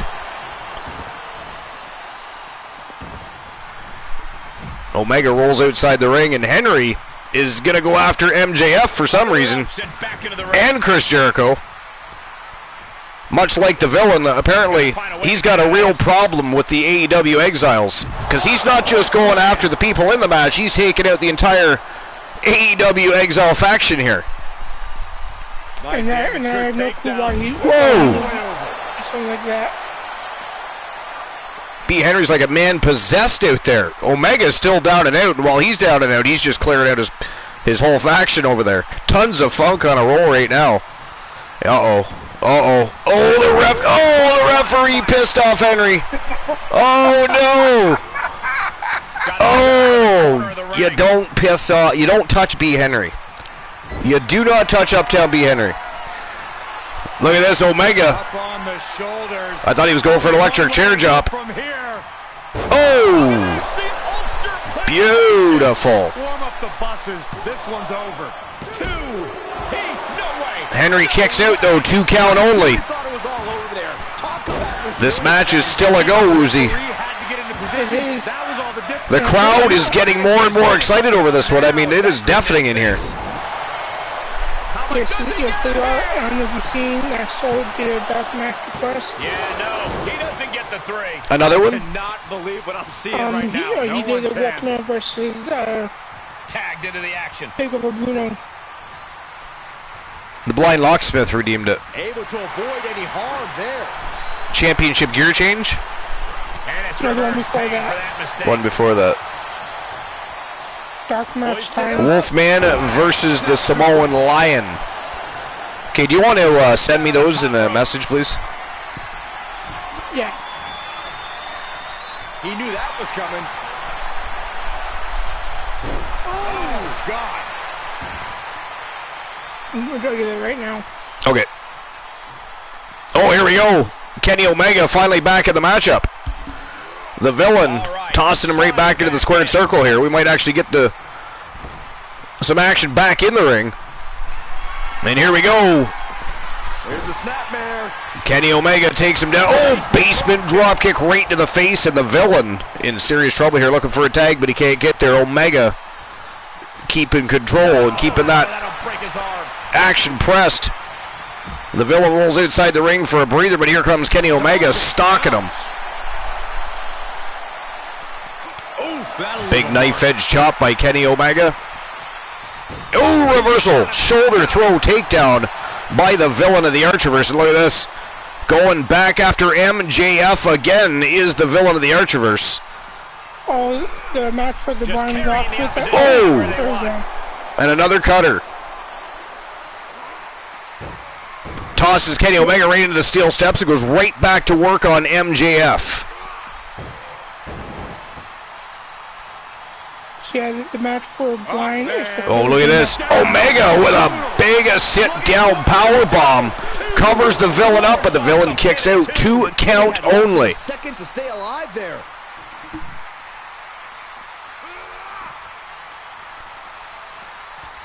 Which world title challenge was that one again, Almighty? He's not going to let anything stop him.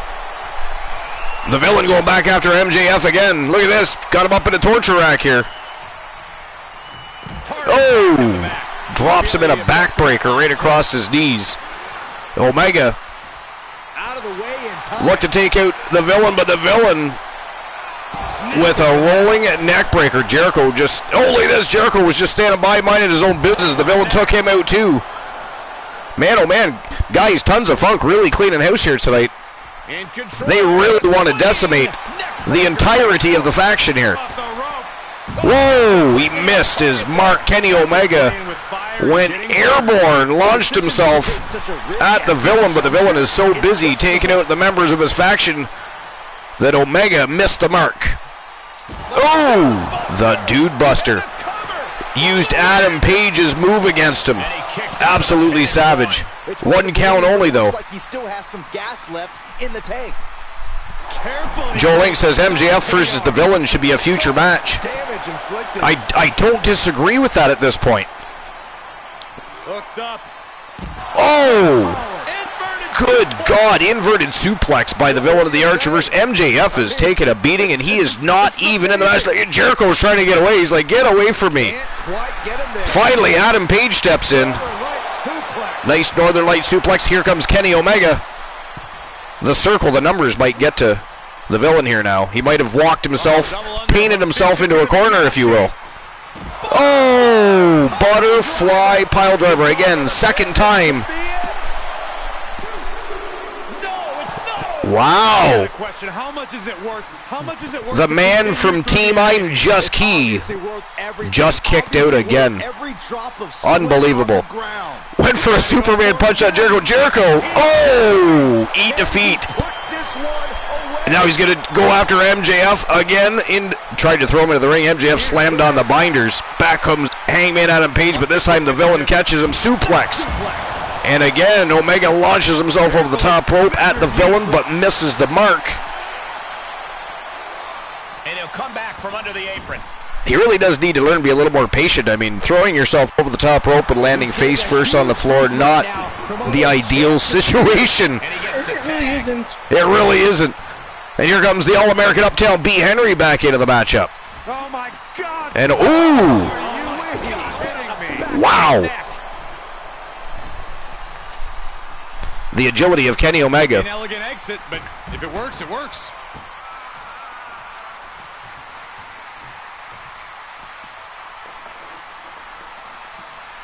Ooh, big right hand to the face of Uptown B. Henry, and again with an inverted Frankensteiner, spiking the head of Uptown B. Henry off that unforgiving floor. And Kenny Omega's in big trouble here now. He needs to get back into that ring and tag out. He's back in. Can he get to his partner? Not a great time for showboating, I wouldn't think. It is not. And B. Henry sneaking up on Jericho. Look at this. What a savage. Tons of funk. Not just looking to win this match, they are looking to destroy the circle here. Face first with a waistlock takedown. The problem is you beat them up and they still come right back. They are a very strange faction. I mean, look at the history of the AEW Exiles so far. Yes, they have beat they've beat the shit out of people, but they've also not even won their first match yet, as a faction or individually. Actually, I'm wrong. Chris Jericho became the first member of the Circle to become victorious and win championship gold. He is the new ATG World's Heritage Champion. Andre the Giant, for those that don't know what ATG is.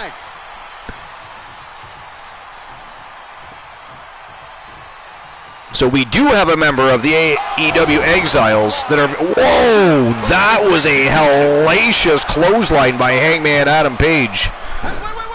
But the Villain very quickly breaks that one up. One count only, and Page very quickly going to work on the Villain. Let him know what he thinks of his interference. Stretching out the knee. He must not like it. And an elbow. Big elbow to the inner thigh there. That'll do some damage to the knee and the thigh. Page scooping him up. Oh, drops him right on the top rope, and the Villain's still in there.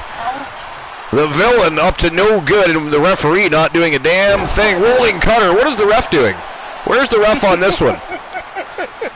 Not that I'm lobbying for either team to be victorious. I'm just saying. Page throws him over the top rope, goes right back to work on Henry, but Henry with a reversal. A body shot. Back and forth from these competitors. Another reversal from Hangman. And slams on the binders, but gets a big club to the back. And look at this. Page going for the Dude Buster. He nailed it. He nailed it. Just like he envisioned. Wow. What a night for the AEW Exiles. The Circle victorious. And by the way, the new #1 contenders to the TWA International Tag Team Championships. We were just saying how they haven't picked up their first victories as a faction.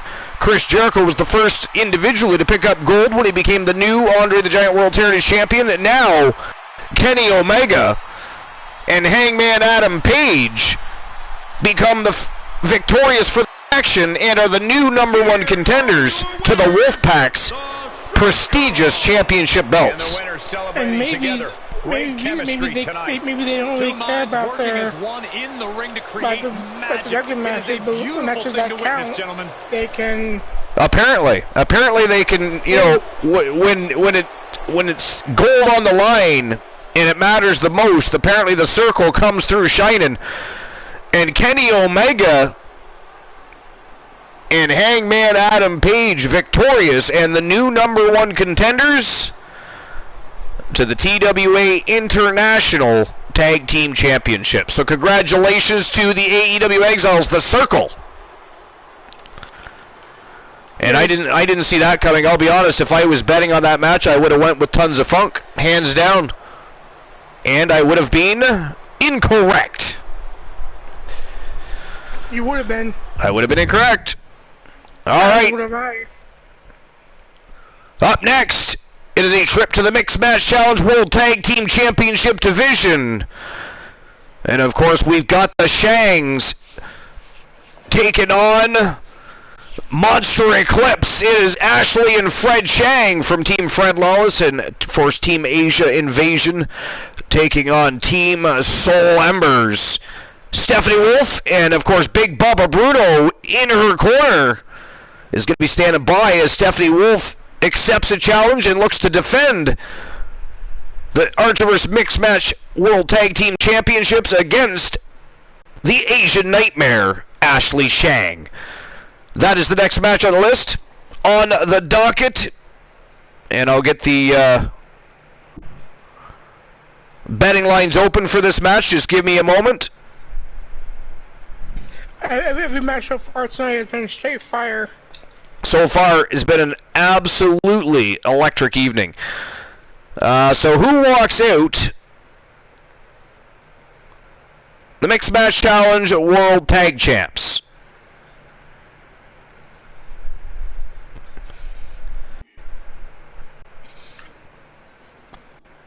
Is it going to be the Shangs? Or is it going to be Monster Eclipse?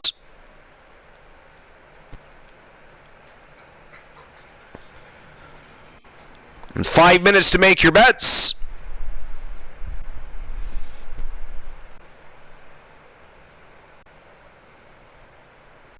And there we go. The betting lines are open. And there we go. It is showtime and go time. Let's go. Archiverse Mixed Match World Tag Team Championships on the line in singles competition. Again, for those that are new or newer to the Archiverse, what makes the Mixed Match Challenge division so intriguing is we do see tag team matchups in the division, but we also see singles matches in the division. You can challenge a tag team for the titles on a singles competition level, and if the champions accept and lose, they still lose the tag team championships as a team, or you can challenge them as a tag team. Tonight, Ashley Shang tossing down a challenge to Stephanie Wolf, and Stephanie Wolf accepted with zero hesitation. And of course, Monster Eclipse is going to be looking to defend the tag team titles against the Shangs, who in the Archiverse 2.0 were Mixed Match Challenge World Tag Team Champions. So, let's get the show on the go. Betting lines are open. Showtime and go time. And apparently it's Team Embers Archer. There is no trademark on a Team Embers. That's what the show was saying. The following contest is scheduled for one fall and is for the Mixed World Ford and Liv. Tag Team Championship. Oh, Joe Ling says, I see an upset with Shang victory.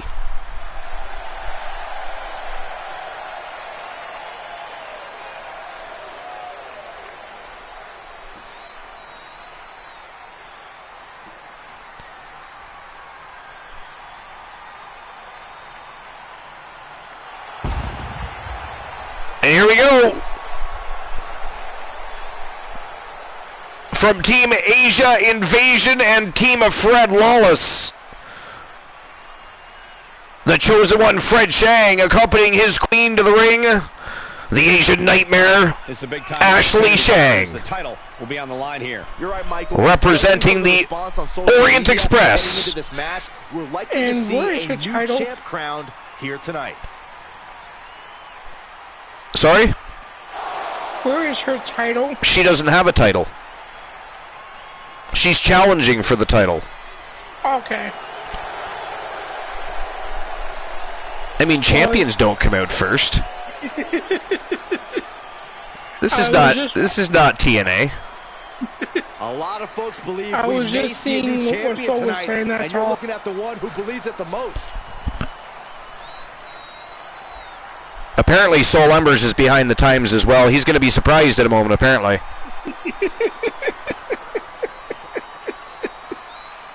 The funny thing is, I'm almost certain he's seen the belt around Bubba's waist.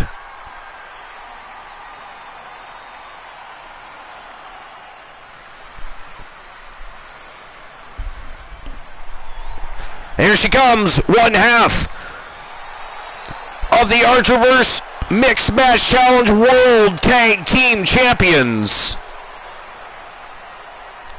Representing Monster Eclipse with Big Bubba Bruno, B King, the Samoan Lion.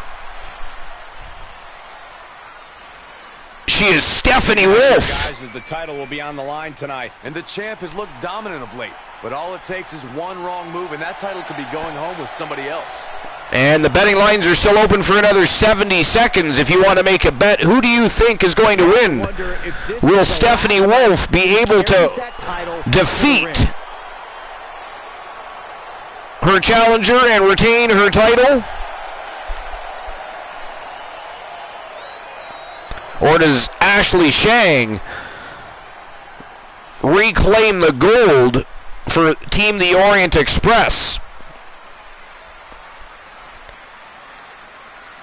Stephanie Wolf and Big Bubba Bruno have been laying waste to both the women's division and the men's division lately. Bruno he's returned to action with a chip on his shoulder like we've never seen. He is most definitely the Samoan Lion. I'm going for Eclipse. Introducing the challenger from parts. As much as I like the Shangs, I cannot at this point, if I was betting my own money, I cannot bet against Monster Eclipse here, aka Team Embers. Champion from Lake Forest, Illinois. She is the Mixed World Tag Team Champion, the Nightmare, Stephanie. The Nightmare, Stephanie Wolf. You can feel the tension here tonight. Definitely a big fight. Coming straight out of the Team Soul Embers camp.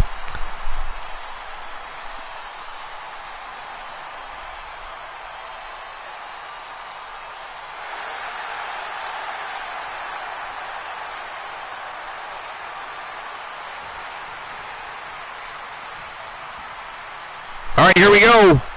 Ashley Shang, Stephanie Wolf, Archerverse Mixed Match Challenge World Tag Team Championship on the line. Let's go. That hard work and determination certainly has paid off for them, Corey, but the challenger has put in that same... Oh, nice axe kick by Stephanie Wolf. Look at that. Wolf is Wow. Big diving elbow drop already and landed it right on the mark. Running Bulldog. Wow, Ashley Shang in all kinds of trouble already early on in this matchup.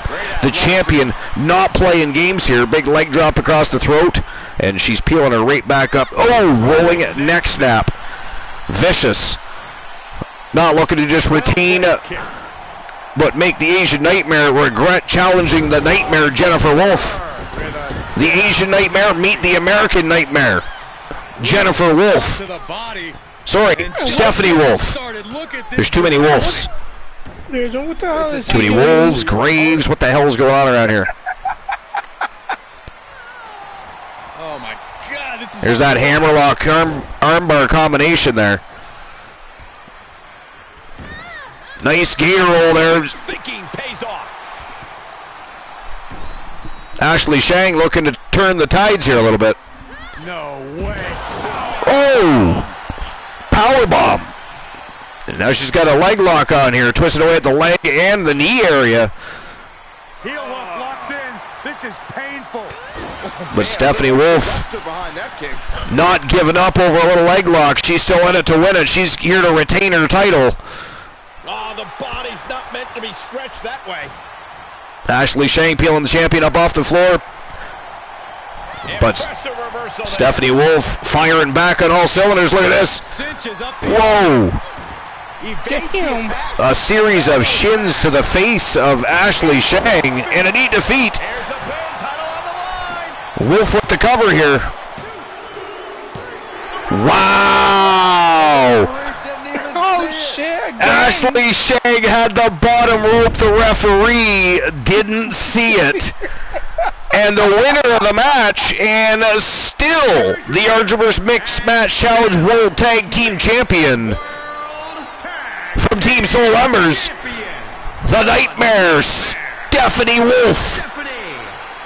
Wow. And that seemed like a pretty easy. And you know Stephanie and Bubba are going to be partying all night long now. Cole, you're more polite than I am, so I'll just say Man, oh man, she laid waste to to the Asian Nightmare. Ashley Shang stood no chance against the defending champion. Holy crap. That was a quick-ass match. That was amazing. That was. I mean, congratulations to 1231 Girly Girl, Team Soul Embers, of course, and Stephanie Wolf, and of course, Big Bubba Bruno. Big Bubba Bruno obviously guiding her well. You know, over in the corner, making sure she's getting the proper directives. And the Ryan Locksmith, Jolene says, so did you pay off the ref? That was crazy fast. I mean, she was not playing around. She went in there and just started opening a can of whoop-ass immediately. And still the reigning defending champions, Monster Eclipse, Big Bubba Bruno, and Stephanie Wolf. And man, oh man. I mean, they immediately clicked as a team, started laying waste in the Mixed Match Challenge division. And I mean, Big Bubba Bruno collecting championship belts outside of the Mixed Match Challenge, but I'm sure Stephanie Wolf will be next. Crazy, isn't it? Now our next match of the night for the TWA United States Heavyweight Championship. Falls count anywhere. And we've got a star-studded cast here from Team 1 Woozy TV, the Warlord Thomas Graves, the Immortal Hollywood Hulk Hogan, and of course the reigning, defending, undisputed TWA United States Heavyweight Champion, the Wolfman Alan Severn from Team Global, the leader of the Wolfpack. This is going to be a barn burner. Soon to be former champion. Ooh, soon to be former. What, you think Hulk Hogan's going to win? Fuck no, he's too old. Soul Embers says, Joel Link, they are WCW. Who's WCW? One bad move, Hogan's back goes out. Alright, I'll open the betting lines right now. So who walks out?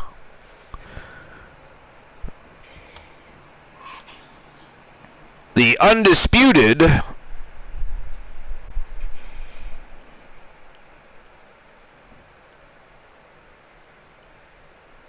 U.S. champion. Is it going to be the Warlord Thomas Graves?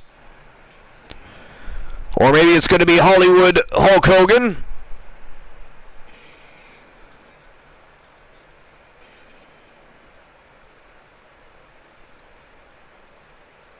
Or the reigning defending champion from Team Glenola, the Wolfman Alan Severn.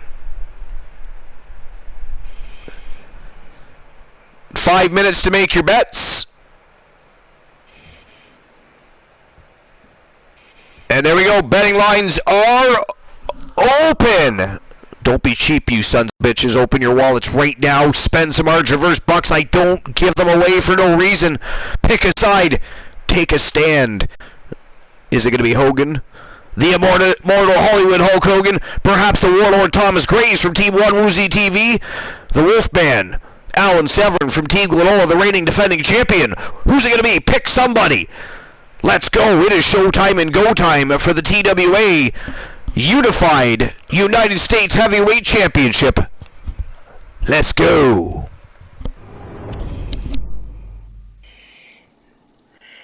And make sure you guys all put your money on Thomas Graves. He's going to win. And here he comes, ladies and gentlemen. And the fans are already on their feet for the immortal Hollywood Hulk Hogan. Hulkamania is about to run wild. There is only one. Joe Link, just for you, buddy. 2 minutes. Emote time. Emotes and go time. Blind Locksmith tossing them down. Joe Link tossing them down. Let's flood the chat room with those emotes, folks.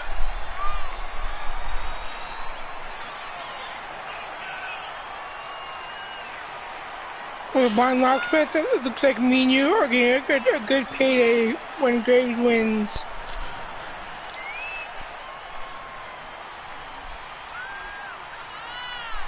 Absolutely deafening.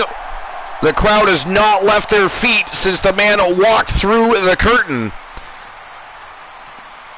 The legendary, the immortal Hollywood Hulk Hogan. Multiple-time world champion, intercontinental champion, United States champion, tag team champion. We all know the story of the immortal Hollywood Hulk Hogan.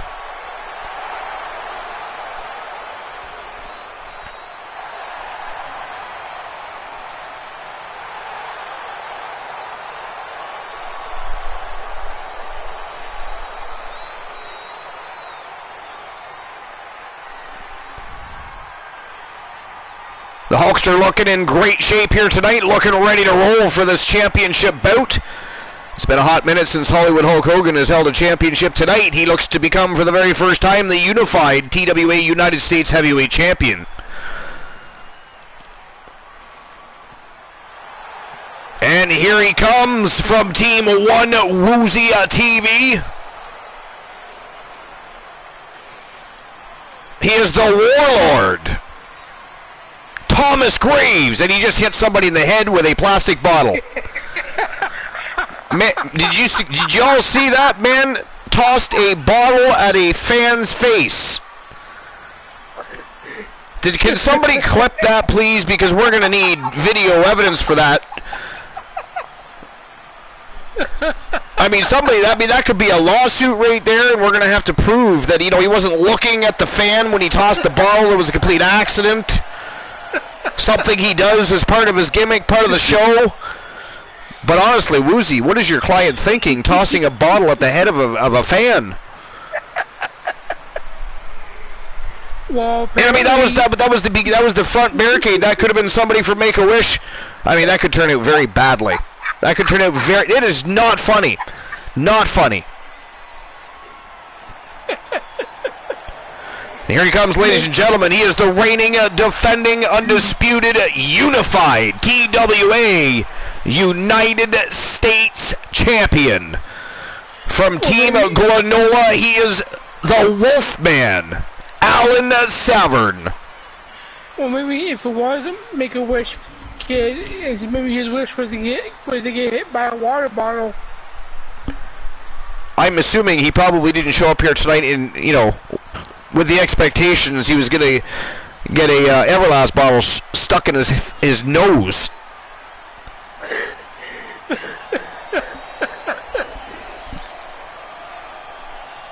A souvenir. The Wolfman Alan Severn defending his newly won championship that he just unified last night. Bit of a tall mountain to climb tonight. The Warlord Thomas Graves and the immortal Hollywood Hulk Hogan. And I guess it's probably been longer than 2 minutes I guess I can shut off the emotes only. Although, much to the dismay of Joe Link. Joe Link would like it if emotes only was just on all night long. He would enjoy that. And here we go, folks. The TWA Unified United States Heavyweight Championship on the line. Intensity on the face of the champion. Challenger in the corner, looking more determined than And I've Black ever seen. Forsaken, he clipped that. The evidence.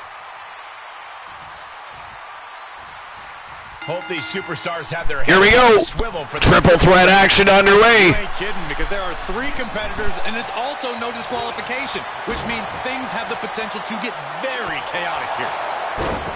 What's the biggest risk in a Falls Count Anywhere match? I'd say a false sense of security.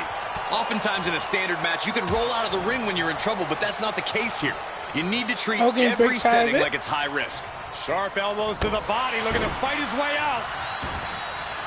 Nice backbreaker from Hogan. Spine buster. Wolfman just kind of watching on as Thomas Graves goes after Hulk Hogan. Hogan's offense gets foiled. Caught square by Severn. I mean, personally, if I was Alan Severn, I would just stay outside of the ring and let them go at it. I mean, I believe this is elimination style, so, I mean, you've got to take out both opponents to win this matchup, although I thought that about the 8-man matchup, and it was a single fall match. So there's that. What do I know? I just work here. But I was told 8-man Elimination Royale, that was an 8-man, that was just an 8-man matchup. 8-man mega matchup. Being carried around with ease. And the hesitation to deliver an attack ends up being costly. You can't always believe what you're told. As you can see, nice springboard attempt there, but Hogan ducked out of the way with a wrist lock takedown on the Wolfman.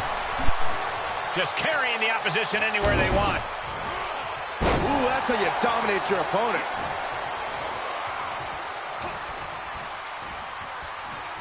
Got him up. Shifts it back onto him. See, Graves is smart. He's standing back. Beautiful. Well, as he should. I mean, easy route to the title. Let 2 of them pound the piss out of each other and just kind of swoop in and take over. Again, that would be my plan. Oh, he retaliates. I mean, if it's not necessary to actually fight Alan Severn, why bother?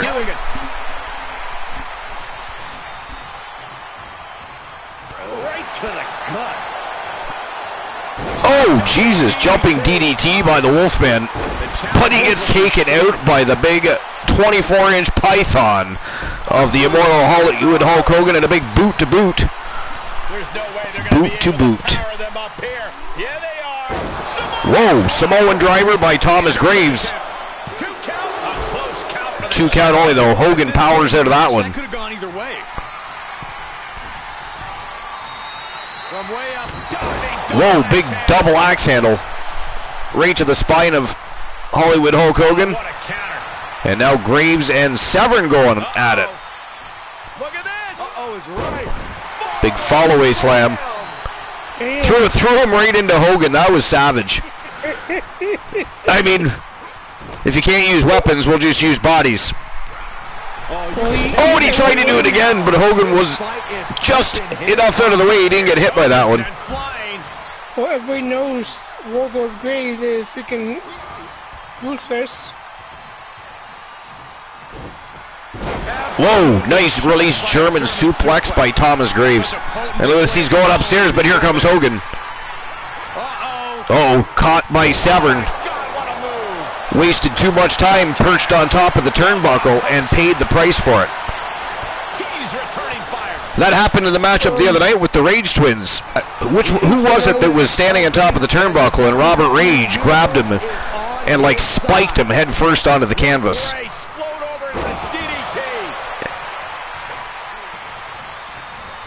I can't remember. I'm gonna have to go back and check. But Robert Rage grabbed him and spiked him right off the top of the turnbuckle. That was how they won the matchup, I believe, or there shortly after. More fuel on his fire. Hogan with a big elbow to the face of Severn, drops him like a sack of potatoes, but it is Graves picking him right back up. And lands him with a big forearm right in the back of the neck, and now he's going after Hogan. Big bear hug power slam takes the Immortal One down to the canvas, and look at that. He is single-handedly taking out both Hogan and Alan Severn at the same time. And ladies and gentlemen, welcome to the broadcast. The mayor of Coolville, the leader of the Coolverse, our good buddy, hopefully yours. If not, we really don't care. Just get the hell out. That's all there is to it, but he is Christian Cool. What is up? What's going on, my friend? Good to hear your voice. Good to see you on the broadcast. I totally missed your stream last night because by the time I got done, I was basically ready to fall asleep. So I ended up passing out. I actually did have you up, but I don't know at what point I fell asleep. Like you were playing what, The Last Remnant? Yeah, I was busy with that, but we had internet issues throughout the entire day. Well, and there was that too. I was wondering what was going on with that because I was at one point. I think at one point your stream went back to saying starting soon. And I was like, what? And so I sat there, and then I just passed out because it was like 4 a.m. at that point, right? Or something like that. I think it's shit earlier than that, but... Or maybe it was around 3:30, because I was done around there, and when I was trying to watch it, all I know is it went back to starting soon, and I'm like, wait a minute. He's not starting soon, he was already streaming. What is going on right now, even? So I was confused, and then I passed out. Oh, big standing vertical by Thomas Graves. Tonight's Woozy's first night back in a good spell. Yeah, he told me he was going to be back. Has he caused any more villainy? Not as of yet. Other people were causing enough villainy for us tonight. There was bannings, voice bannings, unbannings, rebannings, voice cuts, voice blesses. There was all kinds of villainy going on at one point. The waters are calmer now. I caused villainy before the stream, before the broadcast, though. Yeah. Oh, big choke slam by the Wolfman. Covers Graves up. Look at this Hogan get back to his feet here, though. Just a 2. I am shaking my head in disbelief over how 2 count only. To get the shoulder up. Hogan with a big elbow drop and another. Where's the honor in that? And look at that, just digs his heels right into the eye socket of the Wolfman trademark Hollywood Hulk Hogan move. He always did like to get a little dirty. He is delivering elbow after elbow.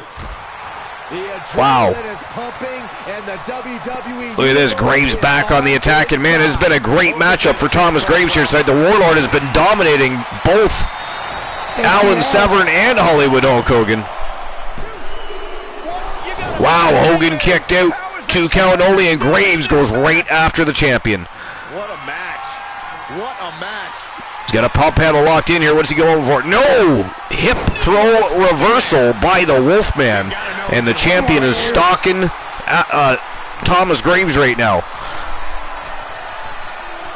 We're going to see it. Nice big back body drop. Good reversal. Oh, Jesus. Wow. A diving cutter to Hogan, and he goes right back after the champion here. Oh, shit, that was absolutely savage. Did you see that? What in the blue hell was that? But nothing's going to beat this leg drop here, so... Cover! There's 2! A kick out. Oh, that was close. Hulkster just about picked himself up in elimination there.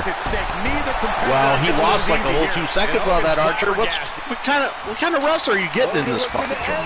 Oh man, the refereeing lately. But to be fair, the referees have been being beat up by people. Earlier the referee accidentally touched B. Henry, and B. Henry gave him a hellacious clothesline.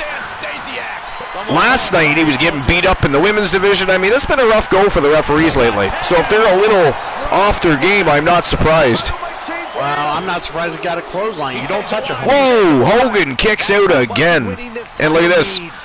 Doesn't waste any time. Graves just goes right back after the Wolfman, but the Wolfman with a back suplex. How many times as we thought this match was coming to an end.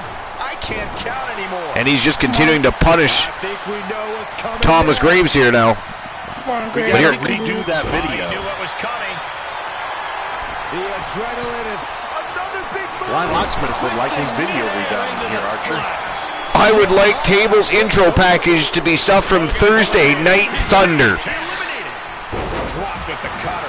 And goodbye, Hogan. Yeah, we haven't done any new video package since the Archerverse 3.0 started, so that's why nobody has one yet. A deadlift military. There was a bit of an issue for that for a while. It wasn't letting me create new videos, but that seems to have cleared itself up. So let me see what I can do with that.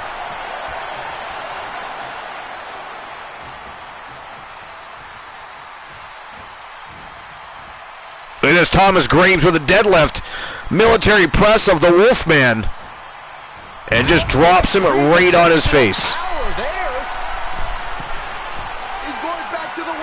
Oh, he misses the big flying body splash.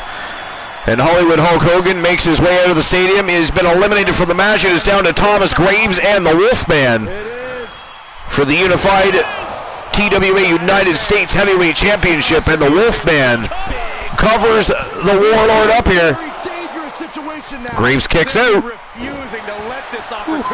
Come on, Graves. Rolled right out of the way at the right time, too. Wolfman drives his own elbow right into the canvas. Oh, big back elbow. And a back suplex.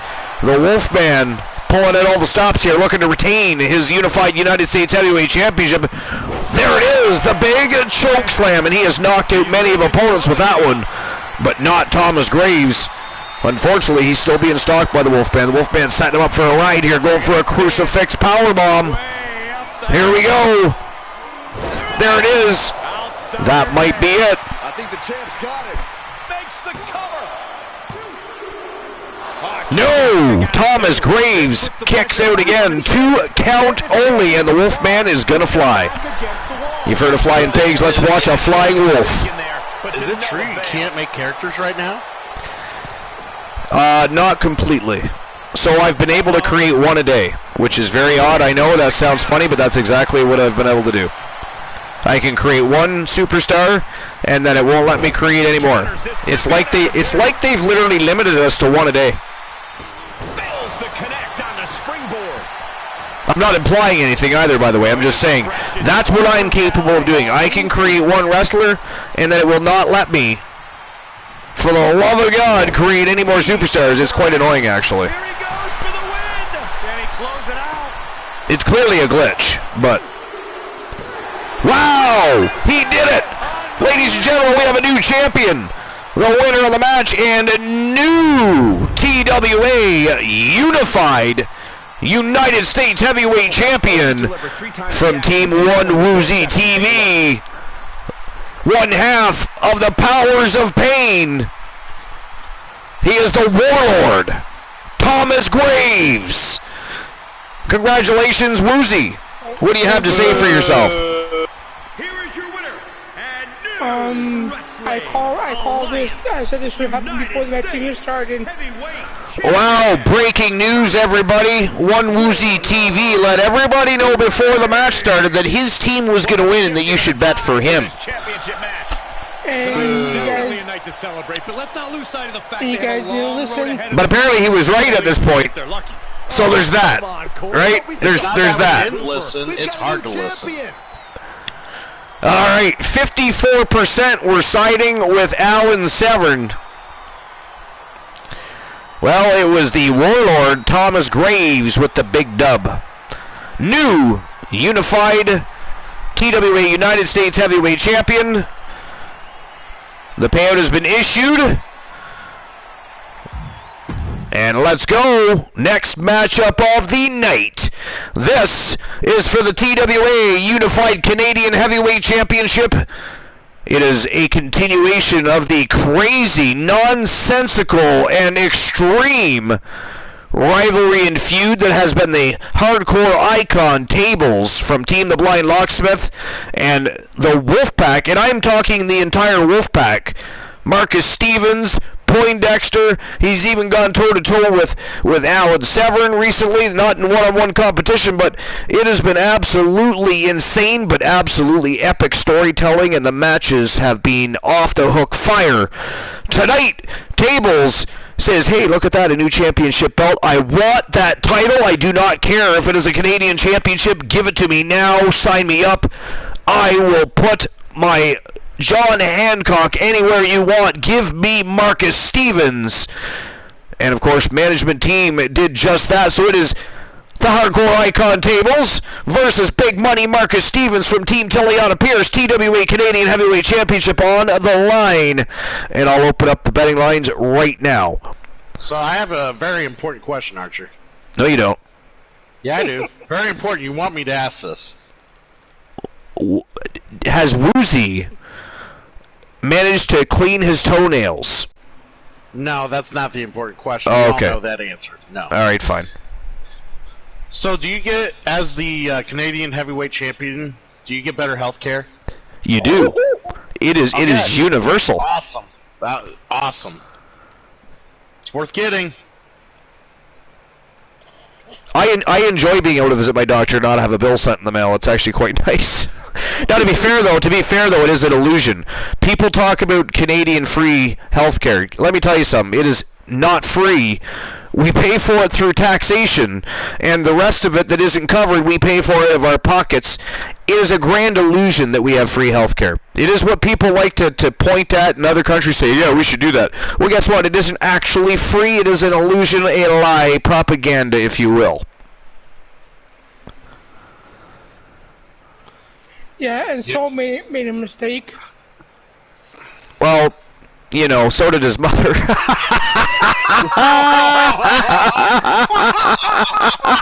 Oh, yeah. Oh.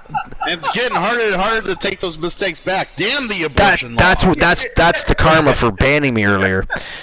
So who walks out the unified Canadian champion? Is it going to be the Hardcore Icon Tables? Or, nope, that says Tackles. He wrestles for AEW. Or is it going to be Big Money Marcus Stevens, the reigning defending champion? 5 minutes to make your bets.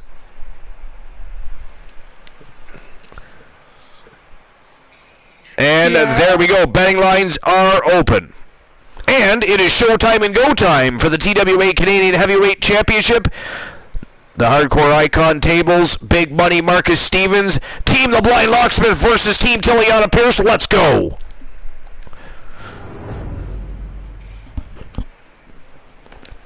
Yeah, Blind Locksmith, you want a refund too?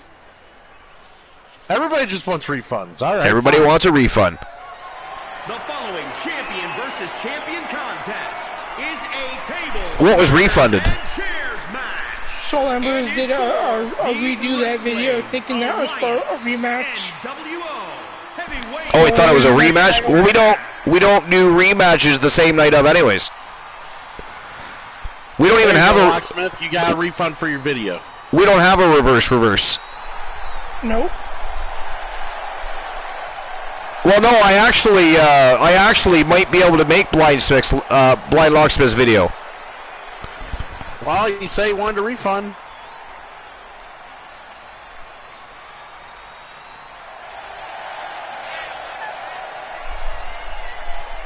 Oh, because his last redeem match was supposed to be his free one. Yeah, so we want to make sure he's not paying for that. This might be the most highly anticipated title defense in recent The reigning defending WCW TNT champion,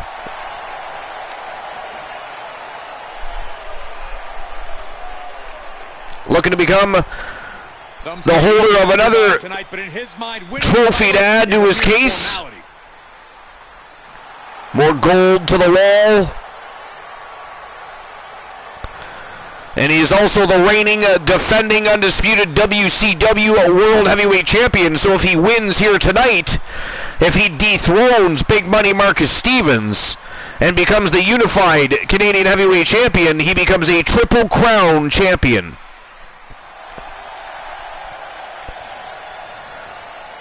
Yeah, Blind Locksmith, let me have a go at that. I think I can do it because I've been toying around with videos. I think what was happening before was a glitch, much like what's going on with the Superstar creation. For some reason, I can only create one wrestler a day right now. Literally, I created one yesterday. Couldn't create anymore. I created one today for somebody. Couldn't create anymore. It's weird. Did you try resetting the console? I reset the console. I also cleared the cache. Nothing like that ever works. It's happened since. This is only since the update of 1.14. 1.14 update. Fucking ridiculous. Yeah, they skipped right over 1.13 and went to 1.14 and caused extra glitches along the way. Yeah, because 1.13 was just not good enough. Apparently. All right, here we go. 1v1 ladder match for the unified Canadian Heavyweight Championship. And Soul Embers actually gave me a break time notice earlier. I'm going to use that right now because I have to go get a drink. So I'm going to grab a beverage and possibly see if I can get ahead of that line and use the little boys' room. So I'll be right back. Christian Cool, watch Woozy. He's a little villainous tonight. He's up to no good at points and times during the evening. And he likes to leave the fans, the masses, hanging with dead air. It is ghastly. I do not. Lies, propaganda. Christian, there are VODs. Don't listen to him. He's trying to mislead you. Misinformation, sir. Don't let him do it. Okay, you. Excellent. Thank you. So, Woozy, we should just do dead air together, okay? It'd be great. You just kind of shut up and just let the match unfold. He eludes the contact. Just for Archer, you know, because he loves dead air. He does. Yeah, he does. So how was work today? Work was great, Woozy. It's just long. Taking on more papers is just more tedious work. Don't limit yourself to TLC. If it were me in there, I'd call this match tables. And I left the designer there when I left. I was just like, the paper was still not, the final paper was still not out yet. She's like, all right, well, you got this, right? I already ordered my Domino's. I'm leaving. Great move right there, and what's a very So what is your intake about the thing that happened to Jeff Hardy? Hey, Jeff Hardy's his own worst enemy. I hate to see it. Everybody hates to see it. There's a lot of Jeff Hardy fans. This is my take. You can't babysit the man all the fucking time, alright? Yeah, they went out and had a little bit of a good time here and there, whatever. But Matt Hardy claims that he made sure Jeff was in his hotel room when he left to go back to his family. Like, you know, you can only watch over someone so often. Like, you can't be their crutch. He did this to himself. This is on him. And, you know, the guy's struggled through addiction. He's struggled through alcoholism. The guy's obviously in massive pain or dealing with pain problems. I mean, have you seen some of the shit he's done in AEW? For God's sakes. Yeah, he is pretty shit in AEW. Yeah, like, there's a good reason he's in pain. But yeah, like, he just recently had I'm assuming a concussion, at the other pay-per-view the other week. Hanging on for dear life. And he still needs to get his head checked for that, like, I don't know. He's a danger to himself, he really is. He's probably going to end up in prison now. That's going to suck. And apparently he was 3 times over the limit. Good night. He was. I mean, they arrested him at 9 in the morning. They partied pretty hard late into the evening. And he must have still been drinking when he got back to the hotel. Why he was out and about that late in the morning, or that early in the morning, is beyond me, but they said he was swerving all over the road. It was bad. Like 3 or 4 911 calls. You know, recognizing someone swerving on the road. It was the same vehicle, it was his. Reach out your hand and seize. I even saw the police video of all the sobriety tests and them pulling the gun on, like them having to pull guns on so he'd cooperate. And he's taking this to the outside ridiculous. now. Well, they asked him to get out of the car and he didn't want to cooperate, so they kind of had to threaten him. Oh, knee smashing the face. Hold on a second. Could be a matter of time. But yeah, I shit you not, Woozy. This is how bad he was. They asked him to stand on the. They found a parking lot. They asked him to stand on the white line. Just stand on it. Not even walk on it. Just stand on it. He couldn't stand on it, Woozy. A couple of elbows to the jaw, and that'll break things Yeah, up. that man needs help. He does. But you know they say, no, you can help someone that doesn't want to be helped. Exactly. Like AEW's already claimed they have offered rehab for him. Like just Looks like he you has know, something planned with his table, as a guys. forefront to kind of save their own ass. And he turned it down. And so did WWE. They offered him rehab as well. Yeah, there. You know, if he's, it's that's the thing. Like I don't know. Well, right now, at this point, prison's going to be his next sort of rehab, and he's not going to like it. Nope. Big splash. But I tell you what, while we're talking about this, let's talk about how badly Tables is getting his ass kicked. Oh, look at the knees. Burying I was knees waiting into for the that. body.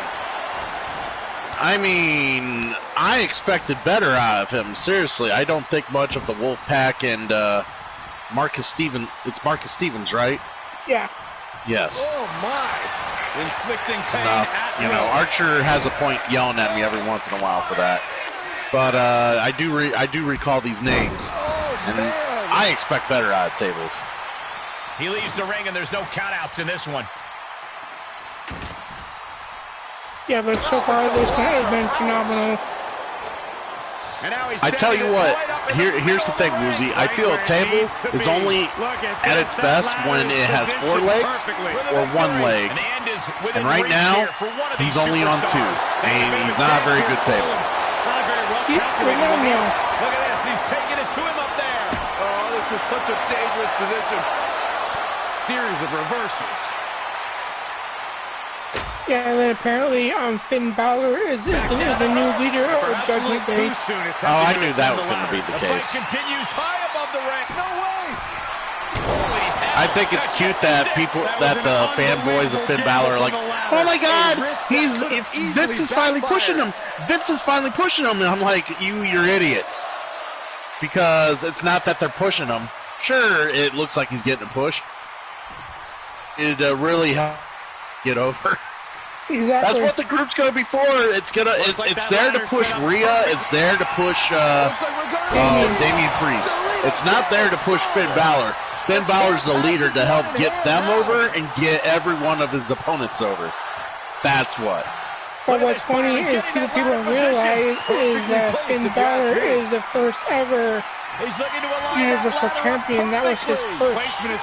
Well, you have to remember back in that time, NXT was like being talked about by a lot of different people. Triple H was still in favor.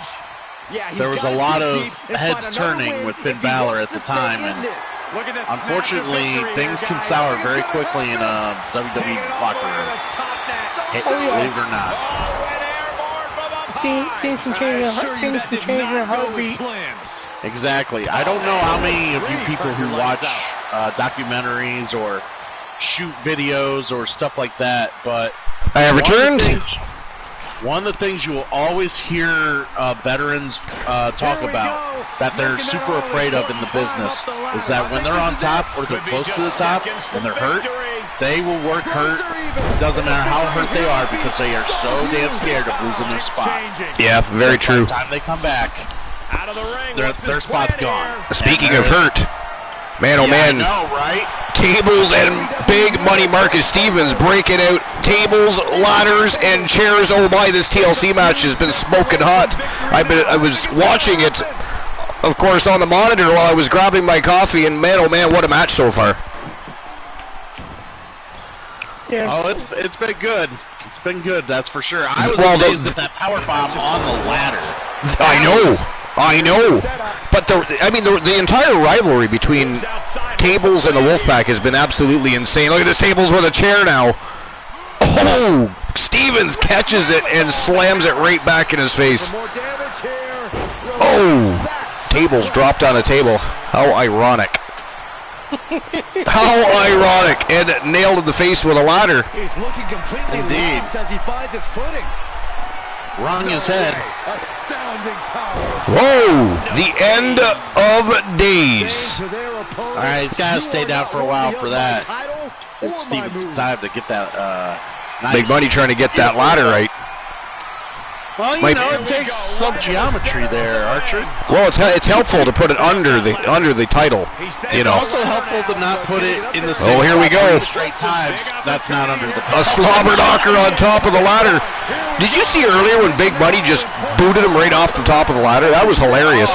I got to be honest, I laughed at that one. Oh, Tables decks him big right hand to the jaw, and he's got that title in his hands. What a shot. Here he goes. Behemoth, good to see you, my friend. And Tables having a little difficulty here with that championship, but he is trying. Oh, there goes the ladder. Oh, and he gets powerbombed right on the ladder. Oh, goddamn. They're in serious pain at the moment. The rivalry continues, and you lose a kidney, right? Tied up between the ropes. Oh shit! Look at this. Utilizing that top rope to contain him, just delivering big knees. And oh shit! Oh my! Wow! Big Money in real jeopardy of losing his championship. There goes Tables up the ladder.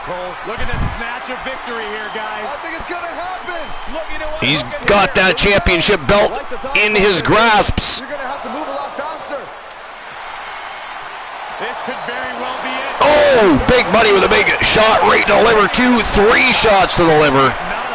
And Tables finally lets go of that title. He is staggering on that ladder. I don't know what Big Money's doing there. He's wasting a lot of time. He better hurry up. Oh, there we go. Oh, eats the ladder. Wasted way too much time. And Tables makes him pay for it. What is Tables doing? No. Oh. Oh. What the hell? He's dead. D-E-A-D. Dead. Big Money. What is he doing?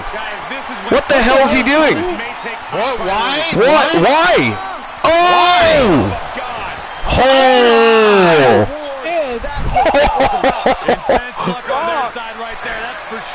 Tables not taking any chances, making sure Big Money is down and staying down. And look at this. He did it.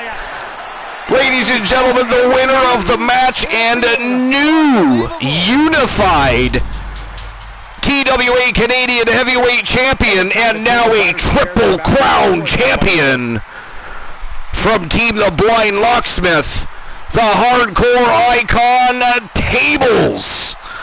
And man, oh man, the feud intensifies and continues between the Hardcore Icon Tables and the Wolfpack. Absolutely craziness. I guarantee you, though, man, I guess if I had to take a moment and beat Tables, you look down from the ladder and you see a big puddle of shit. Who doesn't want to just step on a big puddle of shit? There was 43.3 thousand Archerverse bucks on Tables. 200 on Stevens. Wow, someone got lucky they didn't lose out. So we have a brand new TWA Unified Canadian Heavyweight Champion. The Hardcore Icon Tables, congratulations, Team of the Blind Locksmith. Man, oh man, what a rivalry. I can't wait to see what the rivalry brings in less than 2 weeks' time at WCW Bash at the Beach. It is going to be insane. Wow. Wow. All right. Next match of the night. And here we go, fatal four-way action for the TWA Women's World Championship. We got Toni Storm. We've got from Team Squirrely Ann, part of the anarchist faction, the Witch and Damien from Team, I already said Team Squirrely, the EST of the WCW Universe, and of course, the Anomaly Tia Stevens, also from the Wolfpack, the reigning defending women's champion, looking to defend against those three crazy vixens. And I'll get the betting lines open. Just give me a moment. What do you guys think? Who do you think takes this one? I'm going with Bianca. You're going Bianca Belair? Mm-hmm. All right. Cool doesn't like that choice. I don't know. It's hard to not put betting chips on Ann Damien. And by the way, the debut of Ali Selassie did very well in that matchup. I mean, obviously didn't win the match. It was that was supposed to be an elimination matchup. I don't know what happened there. It ended up being a single fall match. But Ali Selassie looked very good that matchup, even though he wasn't able to come out victorious. Great way to make a debut, though, in the Andre the Giant Heritage Championship matchup. And we still have a wrestler debut from Team Kraken Skulls later tonight. The Little Nightmare, Joey Damien.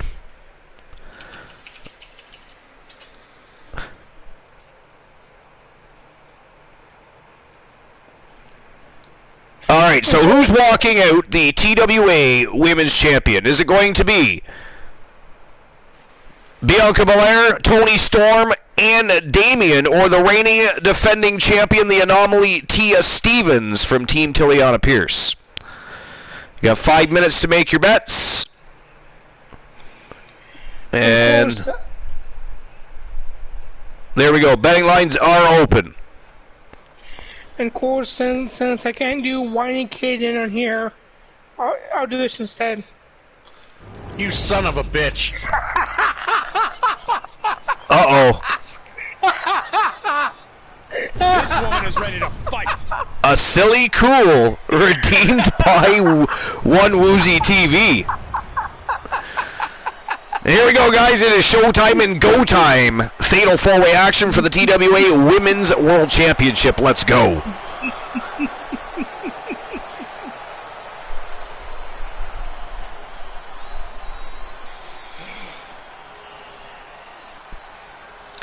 The Witch and I'm Damien. gonna come up with something special just because he had to redeem the silly cool.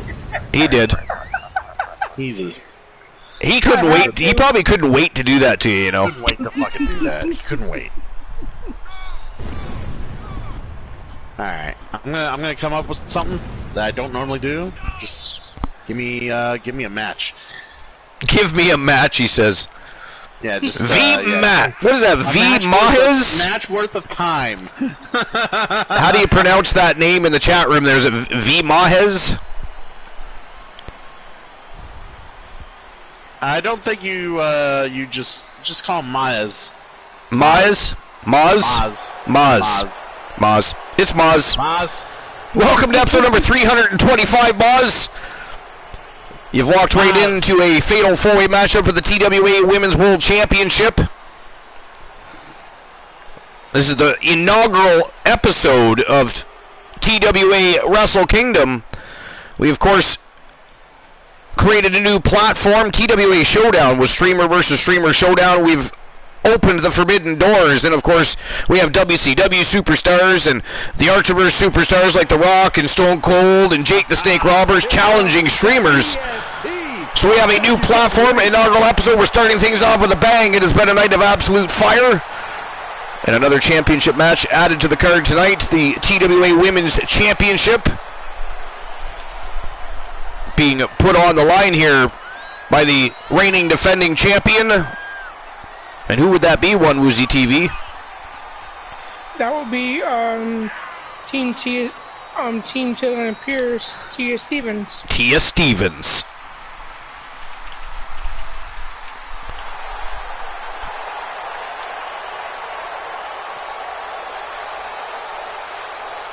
Soul Ember says Maz, or that could mean Mahez. We really aren't sure at this point, so we're going to go with Christian Cool suggested Maz. Keep your paws off Maz.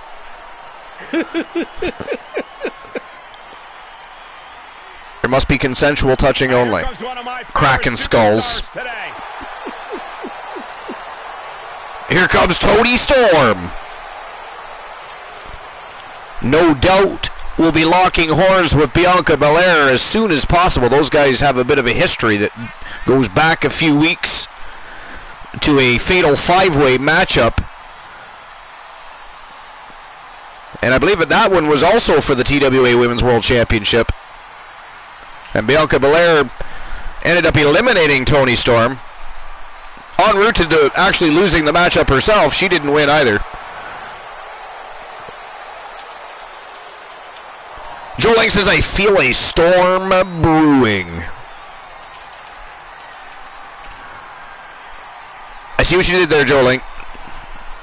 That is not clever. No acknowledgement for you. Nice try, though. Attention seeking. Shameful. Ghastly, really. And here comes the reigning, defending, undisputed TWA Women's World Champion. From Team Tiliana Pierce, a member of the Wolfpack, the Anomaly, Tia Stevens. By the way, cool, you know what happened earlier tonight? Chris Jericho became the first member of the AEW Exiles, the Circle, to become victorious. Actually won the Andre the Giant World Heritage Championship. Then comes out later on the same night with Kenny Omega, MJF, and of course Hangman Adam Page. Does he bring the championship he just won? No, he wears the AEW All-Atlantic Championship to the ring. And of course MJF still sporting that AEW World Championship grandma's brooch around his waist. I mean, they really are proud of those titles. I mean, I would take the Andre the Giant World title over those titles any day. But I mean, leave it to Chris Jericho to be throwing the AEW titles in our face, because, you know, of course, they had possession of those titles when they left AEW as exiles. Well, they were exiled, actually, technically speaking. They took the belts with them, is what really happened. But hence AEW exiles. They didn't leave. They were tossed away from the AEW kingdom, so to speak. Very loosely spoken, by the way. And look at that ground and pound. I told you. Except for right now, Toni Storm going nuts on the witch and Damien, taking her frustrations out. I guarantee you Bianca Belair will be next on her radar. But anyways, who's everybody voting for? Cool, who did you choose? Did I actually get it voted? How dare you, sir? I chose Damien, but I didn't get voted. You didn't vote. Shameful. I am working on my silly cool. I cannot do two things at once. Actually, I am doing two things at once. Listening to you is a required activity. So, well, thank God that you can speak and breathe at the same time. Get fucked. Get fucked. One of our favorite Canadian sayings. We are loving people. I mean, I'm only an hour and a half away from the Canadian border. I feel I'm Canadian with you, bro. Up in Canada, you don't get called an asshole. You just get told to get fucked. Yeah, pretty much.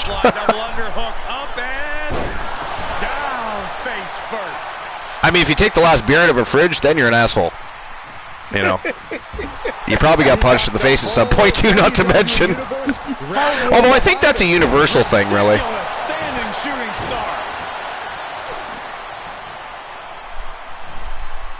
And Damien still trying to collect her senses outside the ring. Look at Bianca Belair doing a little showing off in the ring.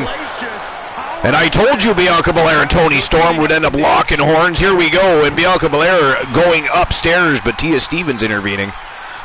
And so is Damien taking out the champion, or trying. And here we go. Toni Storm and Bianca Belair again locking horns. All the impact brought to the knee. Brock has a joke for you.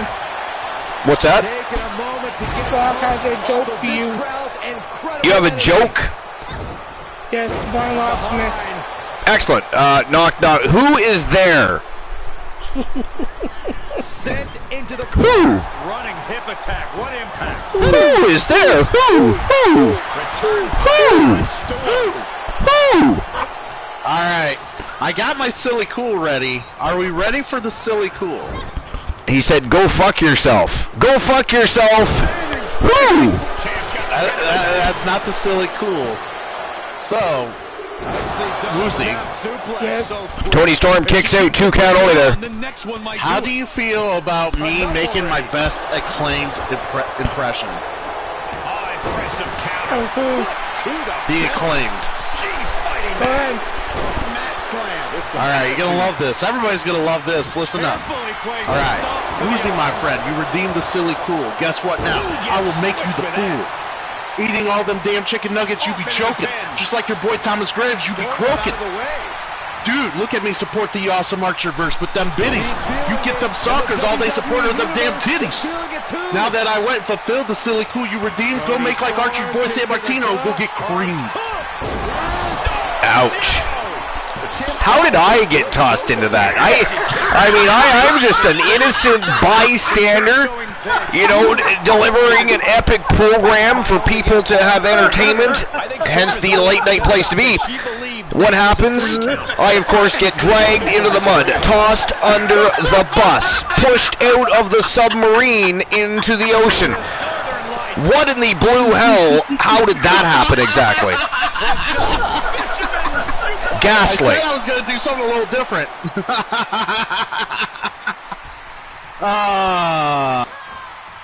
Look at this, Tony Storm with oh, sit down pile driver to Ann Damien. Spiked the witch. Make sure you clip that. Clip that shit for the Archerverse. Well, that was good, but some of the things you're saying is straight up bullshit, but we won't go into that. Wait, what was straight up bullshit? Some of the things he said about Graves sucking. Oh. Oh yeah. Oh, I see. You're coming to he's coming to the defense of the Warlord here. Yeah. I see. Apparently you didn't like me talking bad about his boy. Ah. See, I can talk shit about Woozy all day, but when I say a word about Thomas Graves, it's all over. Is Boss Apollo still here? Oh my gosh. No, he is not.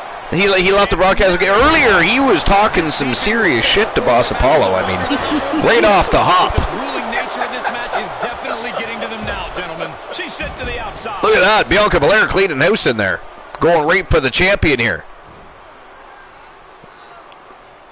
Nice standing vertical suplex, squatting at that little showboating for the fans. And Tia Stevens comes crashing down. Bianca Belair going to fly here, but here comes Tony Storm. That was very whoa, nice. 450 splash. Put Tia Stevens down. And she's going to go again. I think a storm warning is in effect. But Storm and Damien intervene. Bianca Belair with a big double axe handle. Didn't even phase Ann Damien though. Cool, but that was good though. And now Ann Damien cleaning house. What I could do in like 5-10 minutes, you know? 5-10 minutes. A little better than 30 seconds. Little bit, yeah. Perfectly executed. Definitely better than 30 seconds. No, look at this, Tony Storm. No, Ann Damien catches the boot. It's fixed the silly cool to where it can be put into where who he says the cool about. The silly cool about.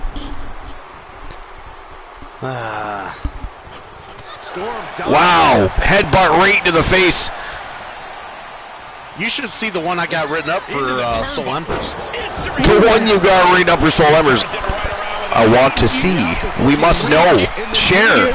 Get ready to go now. Nah. I wouldn't want him to. I want him to actually come back to the. Oh! So cool. Get ready now. No. Wow, Bianca Belair kicks out. I wanted to see if Soul Embers would say something. Oh, you did? Oh, we need another one. No. Let's not hurt feelings. I mean, I said something about Thomas Graves. You about fucking threw a shit fit, so... That is a fair statement. That is a fair statement. Thank you, Soul Embers. That was a good clip. I appreciate you. And yo, 450 by Bianca Belair. I think she was just looking to soften her up a little there. Bianca Belair is all over the witch and Damien here tonight. And Damien having a bit of an off evening. Tia Stevens, however, is not. Whoa! Kick out by Damien. Good thing Tia Stevens would not have got there on time to break up that pin. No. She didn't seem like she wanted it. No. Oh, look at this. Whoa! Damien throws her off the top turnbuckle. Got caught. Took too long. And Damien with a thunderous spinebuster. Holy shit. And that is it. That is all, ladies and gentlemen. We have another new champion. The winner of the match and new TWA Women's World Champion from Team Squirrely Ann, a member of the Anarchists, the Witch and Damien. And we got a joke time there, cool, by Joe Link. Yeah, I saw. And new Wrestling Alliance Women's World Champion, the Witch and Damien. The Witch and Damien. You can just feel it. Their championship dream has become reality. So the Anarchists pick up some gold, guys. The Anarchists are now in possession of 2 championships. The TWA Women's World Champion, and of course, the Nightmare Joseph Damien is the Archerverse World Heavyweight Champion. And then, of course, if you look at the Wolfpack, well, I mean, Alan Severn did lose his championship tonight. Which wasn't surprising. As did Marcus Stevens. So the Wolfpack now light 2 championships, but they are still in possession of the TWA International Tag Team Championships. All right, next match of the night. This is for the TWA World Heavyweight Championship. We've got Goldberg, King Booker, and of course the reigning defending champion from Team Dogface, Fat Lad Mitchell Vaughn. And he's looking, of course, to retain his title. King Booker and Goldberg both been a hot minute since they've held titles and would love to strap that championship around their waists. Who do you think picks up the victory in this one? Do you think Mitchell Vaughn's got it, what it takes to take out both King Booker and Goldberg? Now, this is a triple threat eliminator. Now, I say that very lightly because earlier on we were supposed to have an 8-man elimination royale and it ended up being a single fall matchup. So apparently here at the Archerverse, there are powers that be that work against me, and this is supposed to be a triple threat eliminator for the World Championship. For all I know, this could turn out to be a tag team match for the Women's World Tag Team Championship that doesn't even exist in TWA. So, who knows? We're going to find out. I'm going to open the betting lines either way, but it is supposed to be a triple threat eliminator for the TWA World Heavyweight Championship, and it should be a barn burner, not to mention. But, let me open those betting lines. What do you guys think? Sure. Are we gonna see another new champion? It's possible. I mean, anything can happen on the Archerverse. It's silly you ask. Indeed. Did you tell a joke yet? No. Oh. I can't find a good one. All right. So who walks out the TWA World Champion? Is it going to be Goldberg, King Booker, and forgive me if I actually put it in that way. I just have to. Or the reigning defending world champion, Mitchell Fat Lad Vaughn?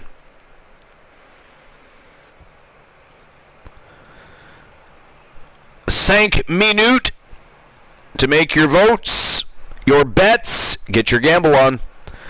And there you go, betting lines are open, and it is showtime and go time for the TWA World Heavyweight Championship Falls Count Anywhere Triple Threat Eliminator. Again, take that very lightly with a grain of salt.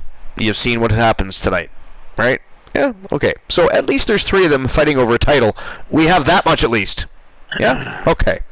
But here we go. It is go time. It is go time. Let's go. Joke time.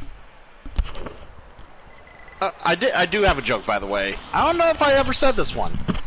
I like it, though. Byron, get on your knees, you peasant. Wow. All hail King Booker! I haven't said it yet. Oh, okay. Anyways, why was the Ultimate Warrior fired from the pet shop? Why was the Ultimate Warrior fired from the pet shop? Yep. I don't know. Why was the Ultimate Warrior fired from the pet? Now, I assume we're going to wait for other people to possibly respond to that. But why was the Ultimate Warrior fired from the pet shop? And here comes King Booker making his way to the ring, a former 6-time world champion, although he does boast about being a 5-time world champion.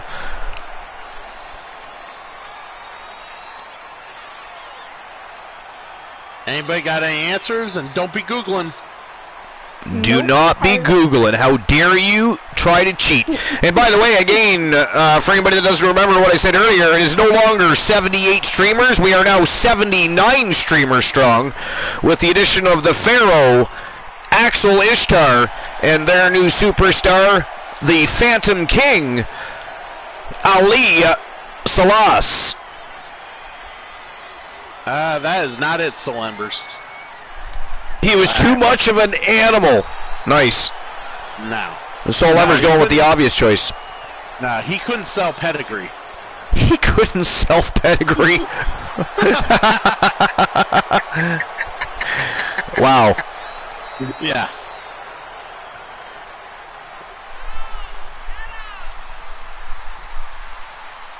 King Booker soaking in all of that pop from the crowd. And what do you think, guys? You think King Booker has what it takes to become a champion again? No. I say... What about Goldberg? What about Bill Goldberg? I was just going to say. I say Goldberg.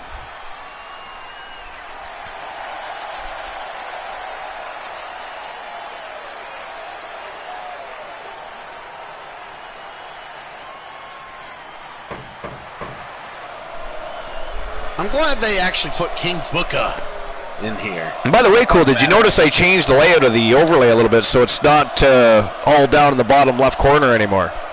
Yeah. Yeah, you put it up where, you know, nothing is there anyways. That's exactly, exactly. Dominant competitors ever. Breathing fire and raining destruction like a dragon. There he comes. No one's bidding. No one's bidding. I'll bid. Come on, people bid. Everybody is afraid to get those. I mean, they want the betting lines open, then they're afraid to open those wallets up. Bunch of cheapskates.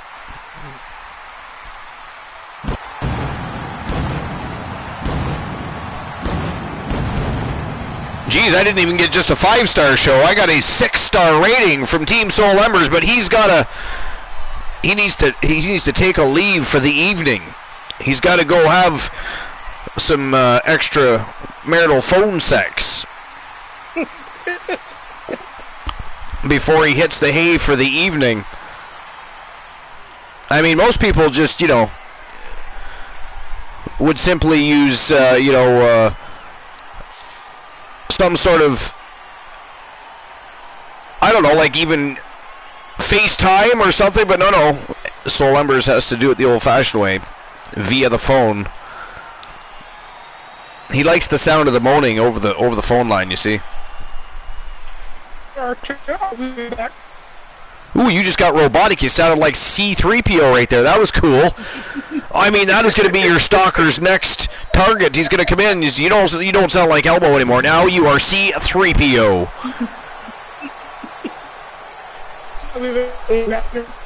Speaking of which, your stalker hasn't been by this evening. That is lackluster. He's starting to give up, I think. That is ghastly. I mean, how dare he toss down? How dare he go get a life? Right? How dare he toss down a challenge like that and then just walk away from it? Fat Lad Mitchell Vaughn from Team Dogface, the reigning defending TWA World Heavyweight Champion.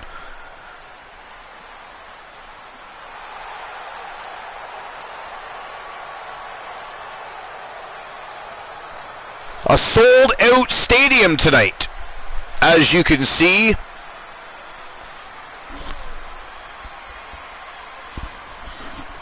For the unveiling of the inaugural TWA Kingdom, Wrestle Kingdom,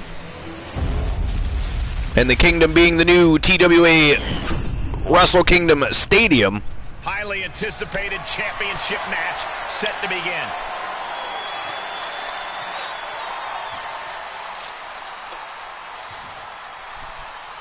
All right, here we go.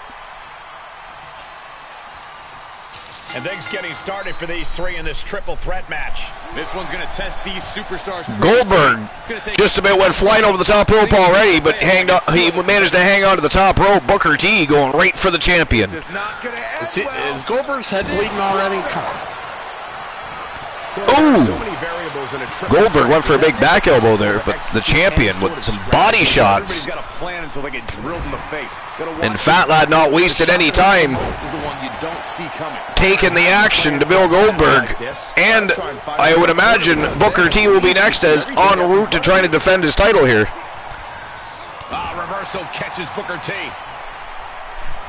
And just like I said, you knew the champion Not finished yet. wasn't going to be satisfied with just one opponent at the same time. He needs to take on both.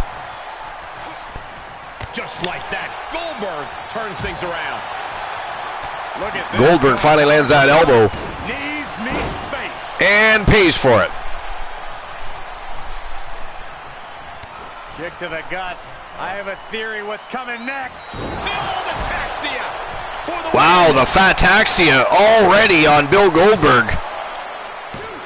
shoulder up, shoulder No, sir. Bill Goldberg kicks out. 2 count only.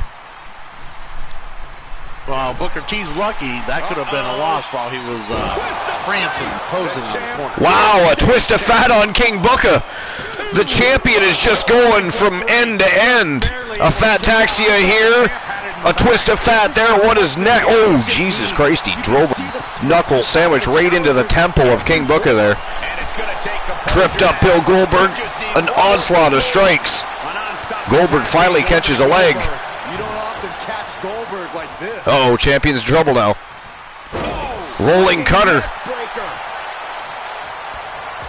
Ooh, elbow to the face of King Booker. Bill Goldberg now going beast mode.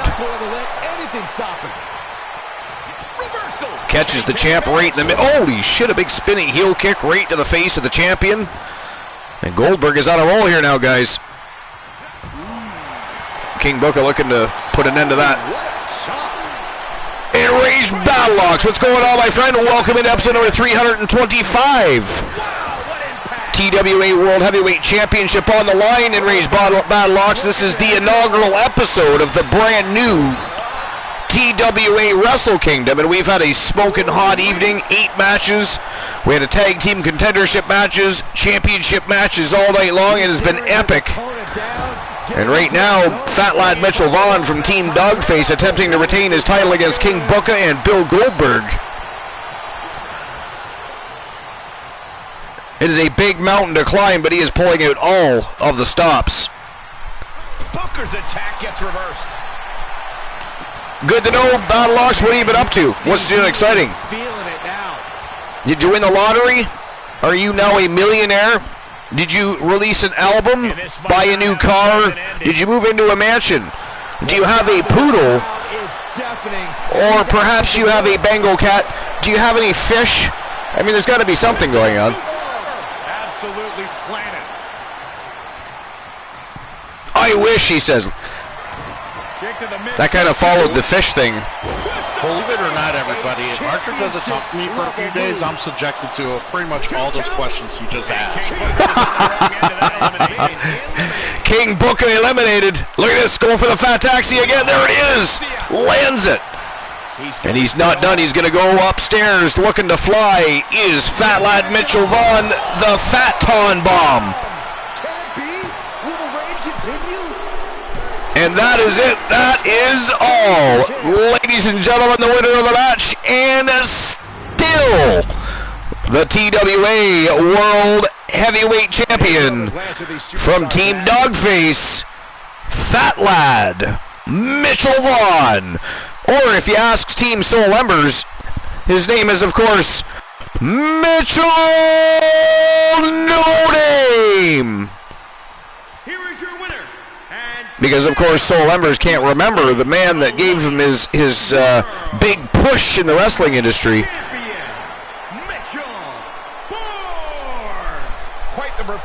A 6, a 3, and a 9 from Froggy Mothlegs. Alright, so Fat Lad was the victor and retained his title. So there we go. Payout has been issued. If there, some people did place bets. Good. And the next matchup is about to get underway in uno momento. And here we go, the dark match main event of the evening. You're going to see the debut of the Anarchists, the newest faction in the Archerverse, and of course the debut of Team Kraken Skull's newest superstar that's been inked to a contract. His name is the Little Nightmare, Joey Damien. We got Little Joey and Big Joseph, and they are taking on the Emporium. This is going to be a slobber knocker, and it's going to be interesting to see what Little Joey and Big Joseph do as a unit. And I'll get the betting lines open. And again, I told you the dark match main event would leave you wanting more and leaving you scratching your head just a little bit. How come I feel like I've heard this on an episode of Full House? Right? Alright, so who walks out with the dub? Is it going to be the Anarchists?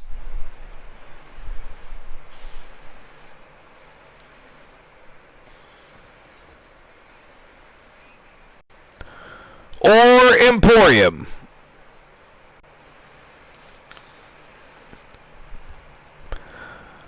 Marcel Bartel and Walter.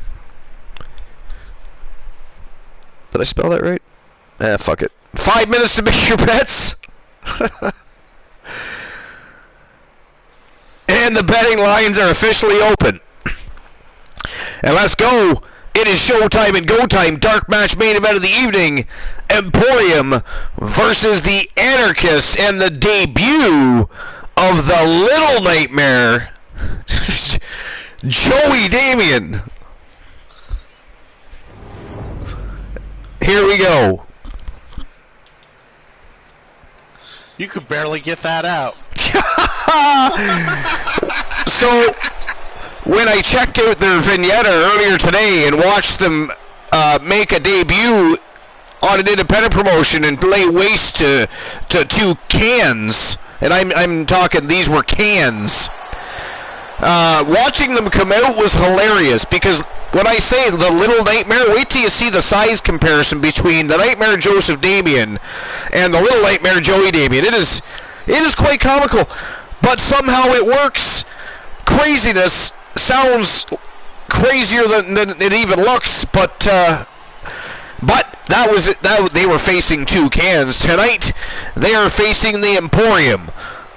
Not the same circumstances, so we'll see how they unite under those circumstances.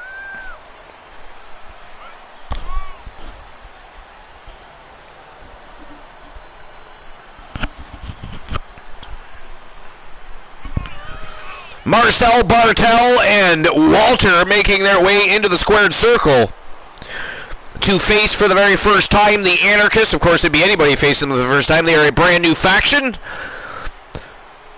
For now, consisting of the Witch and Damien, the Nightmare Joseph Damien, and of course now the newest addition to the roster, Little Nightmare Joey Damien. And Froggy Mothlegs still laughing about Little Nightmare Joey Damien. I'm just satisfied and content that we didn't see a giant penis walk out to the ring with the Nightmare Joseph Damien and Damien, you know, or a giant walking dildo vibrator or something. It was an actual human being with the name Little Joey.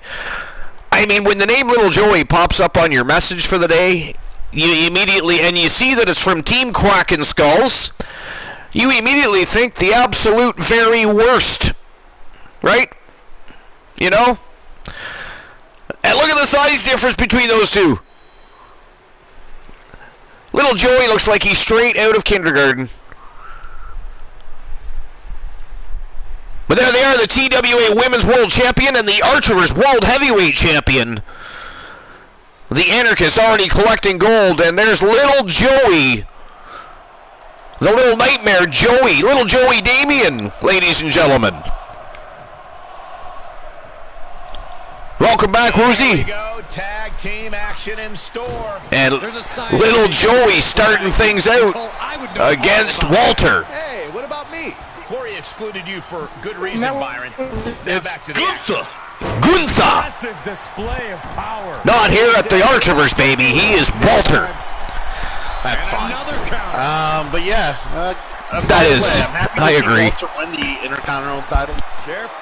Fuck yeah. Coming from Walter. Me too, buddy. They have plans for you. Walter is one of the best there is right now. He may not be highly entertaining, or at least right now, right? But believe it or not, even though he looks older, he's not that old, and he could still have a hell of a run. And I would love to see Gunther eventually become world champion. Yeah, exactly. And now that we've said that, Woozy, how dare you toss that out there in the universe like that? For the that is not funny. For the potential of Vince McMahon shooting it down and pushing Gunther down and just only leaving him at mid-card status, that is disgusting and ghastly, grotesque, if you will. Christian Cool, I think we should time him out for that. Sure. You gonna be the guy to do it? That's true. I'm far too lazy for that. Woozy, you get away with this when you are lucky. He's taking some good hits. He's tagging out. And Little Joey needs to tag in Big Joseph. Little Joey having a bit of a rough go in there, I think, with Big Walter, and now Marcel Bartel in there.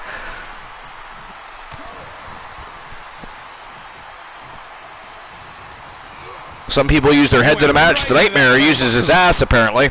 Dismantling the arm in the corner. Again, from Team Kraken Skulls, nothing really truly shocks me anymore. Again, I'm very surprised. I'm very okay with, and I'm very happy that Little Joey was a human being and a wrestler, and again, not somebody dressed in a giant vibrator costume coming out to the ring with Ann Damien and Joseph Damien.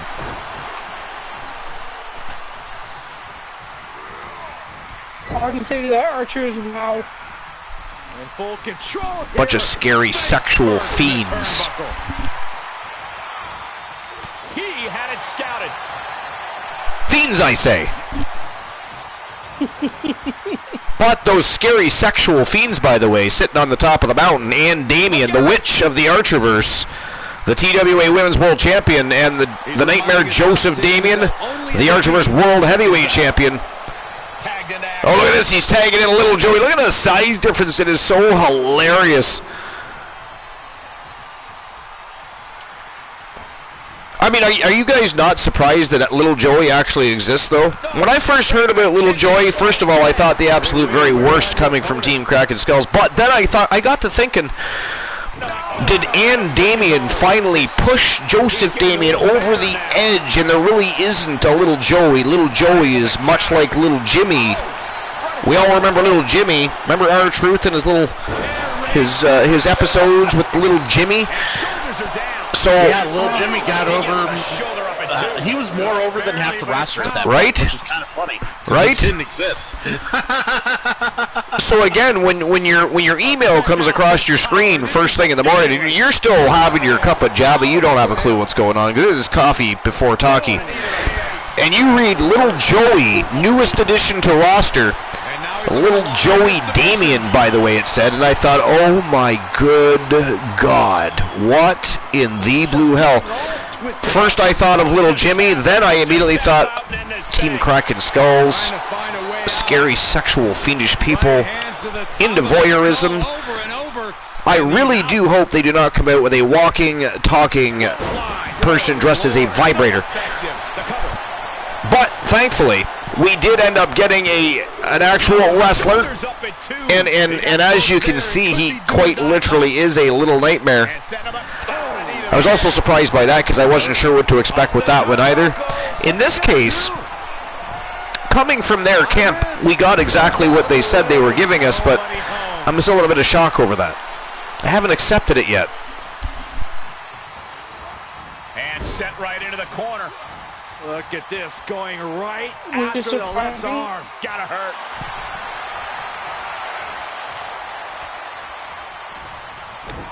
Trapped in the corner. Oh my gosh, nowhere to go. Uh-oh, jawbreaker! Call it, Dennis.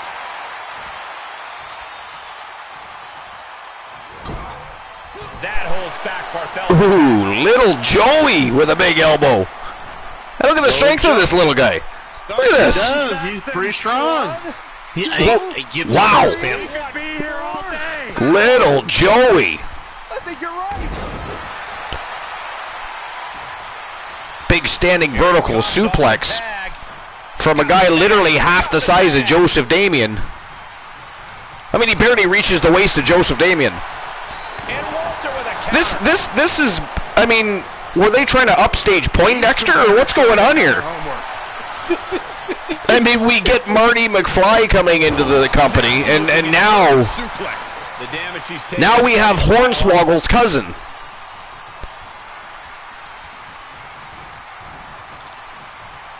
Maybe they are trying to upstage. Tag is made. Little tandem offense on the horizon. Oh, look at this. Oh, double team by the Anarchists. Very nicely done. Look at this, little Joey. Oh, little Joey. Look at this, little Joey with a submission here. Standing surfboard. Oh, standing surfboard. Then he stomped him right into the mat. Little Joey with some ruthless aggression there. These competitors have been unloading on each other since the bell. Just looking for that. I feel like Joseph Damien just tried to kick Joey in the head. Because Walter was on the ground and Bartel was coming from the other direction. So who was he attempting to kick exactly? Scandalous. He deflects it right back. Very suspicious. Snapmare takeover, followed by big boot. Wow, little Joey here. Oh, shit. This spells trouble for Walter. Wow, he almost got a 3 count there, 2 count only, but man, oh man, little Joey, the strength. That is, first of all, insane, by the way, first and foremost. But a suplex driver up right out of the pages of the Nightmare Joseph Damien. And wow, a big power slam. And Walter kicks out of that too. This is pure craziness going on here tonight.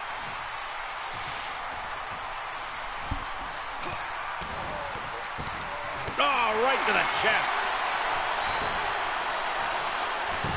Walter denies the attack. Clean tag for his partner. And Christian Cool, I do have a request from you.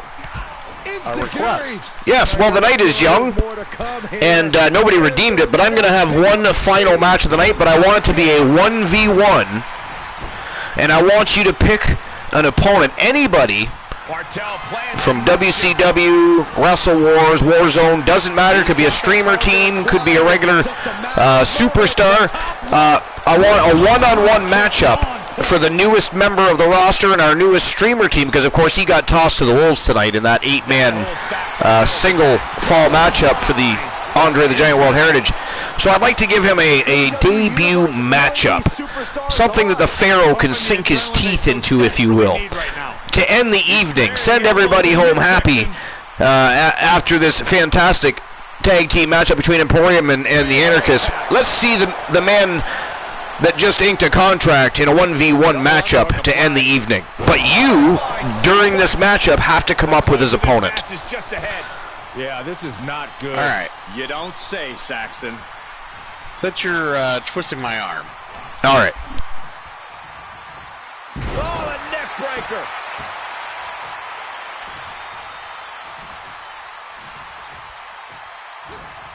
I assume we're going to go to Discord and watch some wrestling, yes? Yeah, we can, yes. Fantastic. And we can always watch a little bit of midget porn. Oh, we can't say that. We can't. Woozy, have I not told... We told you to keep an eye on us, that we cannot be trusted. What are you doing? You're just letting us sink the ship with loose lips. What is wrong with you? How dare you?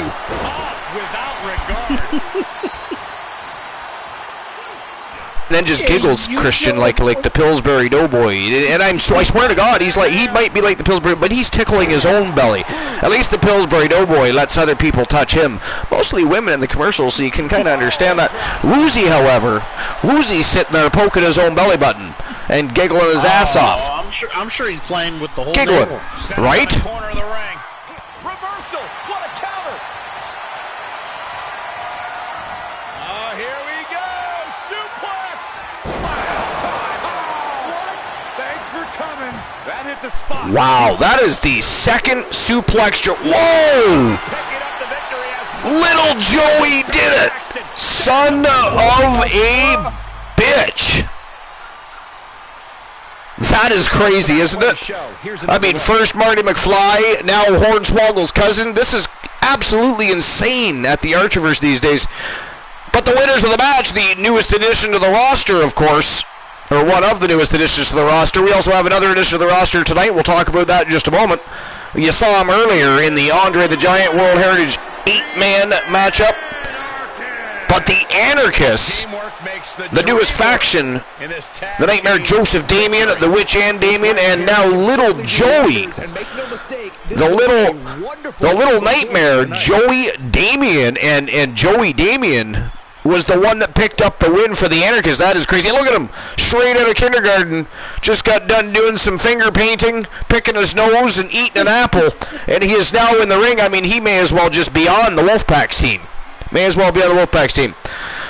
Absolute insanity. I cannot believe. And look at the size there. I mean, he is not even to the shoulders of Ann Damien, much less Joseph Damien. How old is he really? I mean, we need to see some identification. We need to see some identification. That said, very strong man. Did you see what he did to Walter? Suplex pile drive the big man. Suplex pile drive the big man. Absolutely insane. All this time I've been mind blown about Poindexter, and again, in comes Hornswoggle's cousin and starts laying waste to people. Really? Craziness. Alright, so I'll issue the payout for that matchup. Winners of the match, the Anarchists. And I spelt it right even. Alright. So, our next match, the final match of the night, is going to be a 1v1 matchup with our new streamer team's client that just inked his name to our contract. He goes by the name of the Pharaoh. And he is straight out of Egypt. And he is the Phantom King, Ali Salas. And he is going to be facing an opponent of Christian Cool's choosing, and we're going to get to that in just a moment. We're just going to end the show here as far as TWA Wrestle Kingdoms goes. And as you can see, tomorrow night, 10:30 p.m. Eastern Standard Time, we'll be back on the road to WCW Bash at the Beach with some more epic action, some fiery feuds, and raging rivalries for the Archerverse Wrestle Wars. It is going to be a great time, but that is tomorrow night.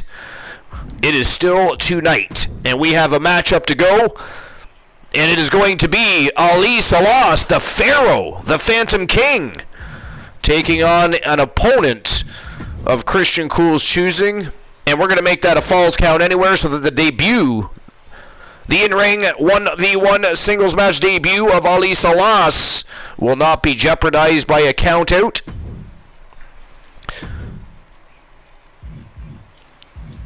And we'll go right back to TWA Wrestle Kingdom Stadium.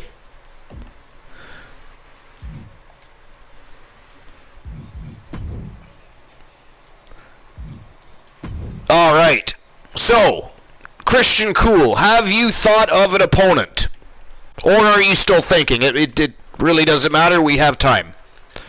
I have pretty much settled on an opponent. Can I tell you who I would have chosen? Who have you chosen? And it might be a weird thought, but if it were me, I for some reason would have went with either Jake Roberts or Big Boss Man. What was your choice? My choice would be the Gatekeeper of the Archerverse, and that's the Blueprint. Chase Coleman. Wow. Now there's an introductory matchup. That is savage. You're going to throw him right to the Wolves. I mean, if he wasn't already thrown to the Wolves earlier, now you're giving him the former multiple-time world champion. Although the former world champion, has been on vacay for about 2 months. So, I mean, he could have a little ring rust going on there. Who knows? That's what I figured. All right, so is that what we're doing? We're going to fly with Chase Coleman? Chase Coleman. All right. The Blueprint Chase Coleman from Team Mad Chatty.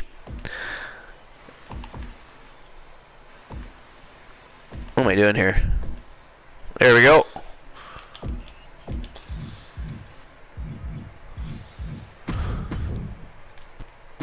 Taking on one of the newest members of the roster from Team the Pharaoh, Axel Ishtar.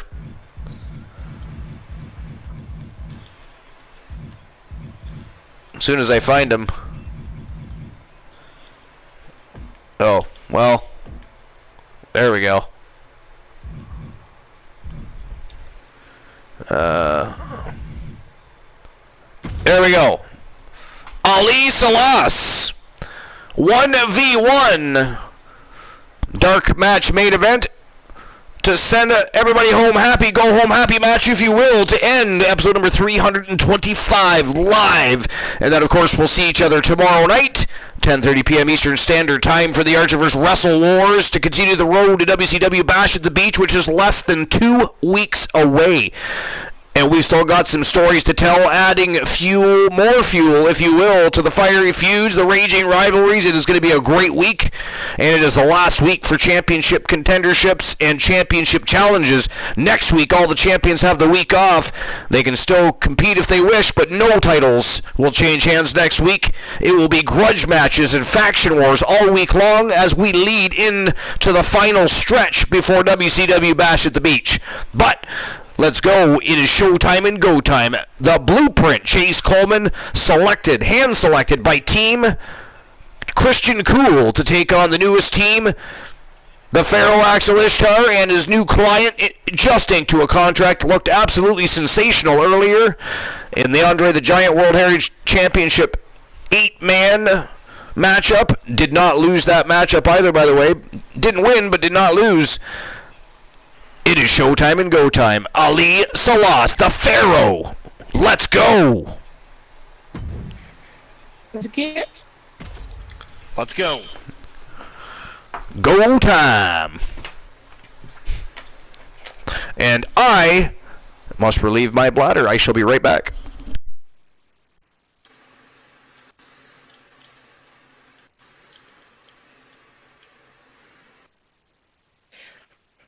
Why would you choose Chase Coleman? Because I haven't seen him lose any time recently. That's fair. Now, I know Mad Chatty hasn't been around in a while, but, you know, well, I've never liked Chase Coleman. It always made me happy when he lost. Mad Chatty would actually throw a fit about it. He would.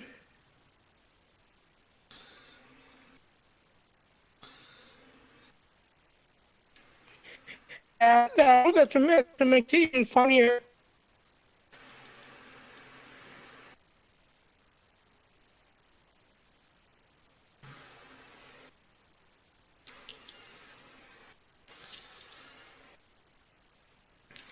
But yeah, it was kind of nice to get on the show, watch Archer, watch some Archerverse, get seeing some ass kicking. It was good. Yeah. Nice so far. Hitting really cool was amazing. And, you fucking redeemed it on me. I had to make it special.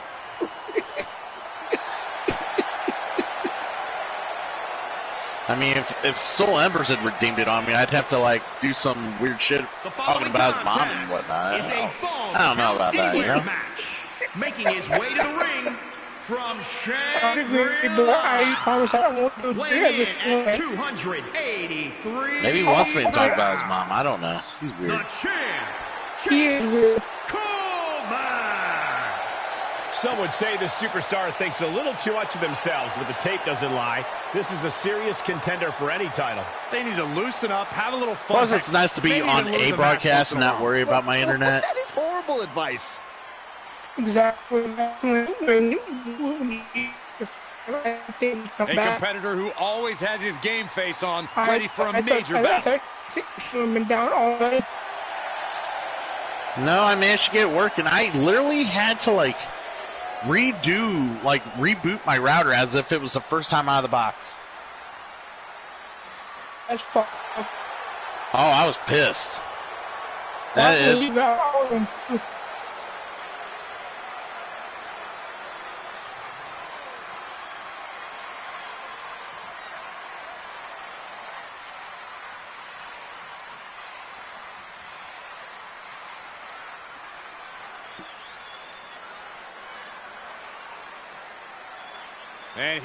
go.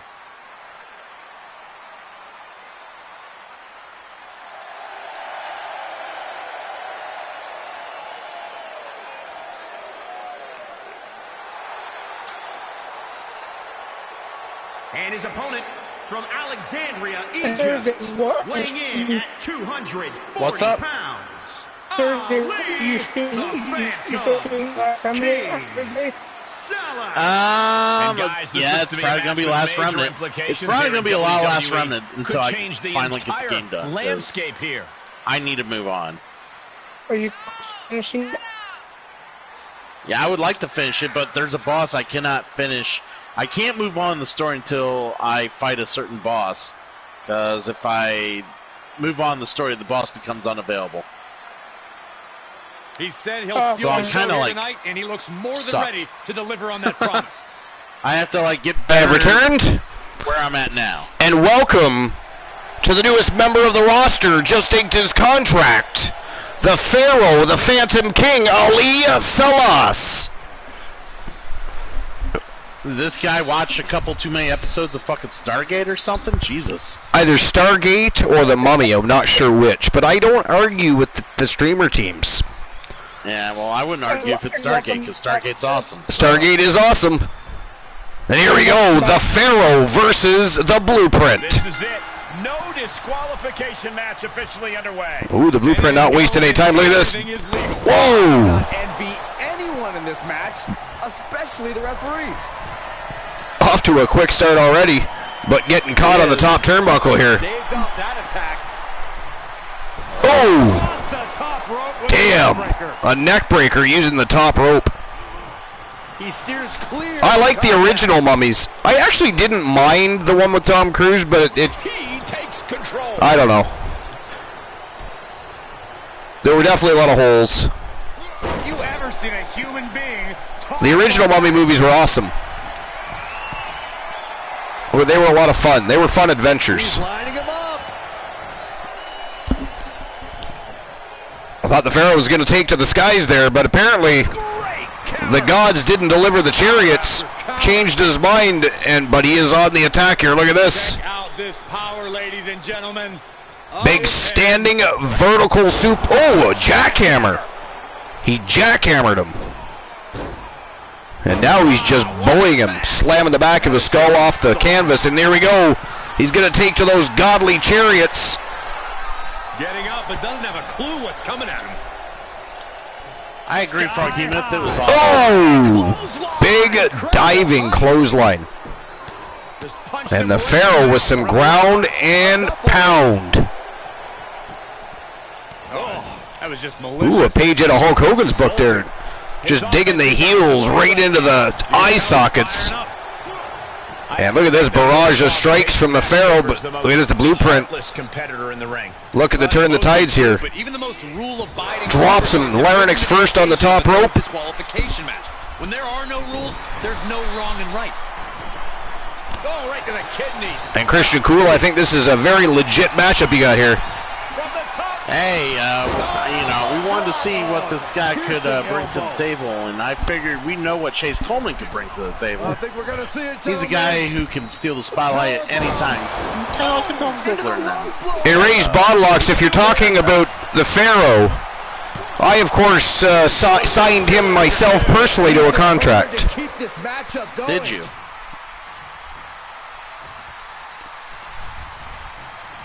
I mean, he's not a member of the Archerverse team. He belongs to the Pharaoh Axel Ishtar, but... No, he kicks out. Still no end in sight here. But he's here to make a name for himself. That's all we know. He turns it around. And Chase Erased Bodlock says thank you. Apparently enjoys the creation. Great wherewithal and Oh, look at this. Reversal by the Blueprint. But the Pharaoh getting right back to his feet, though. Oh, big elbow to the face. bang it back with their own counter.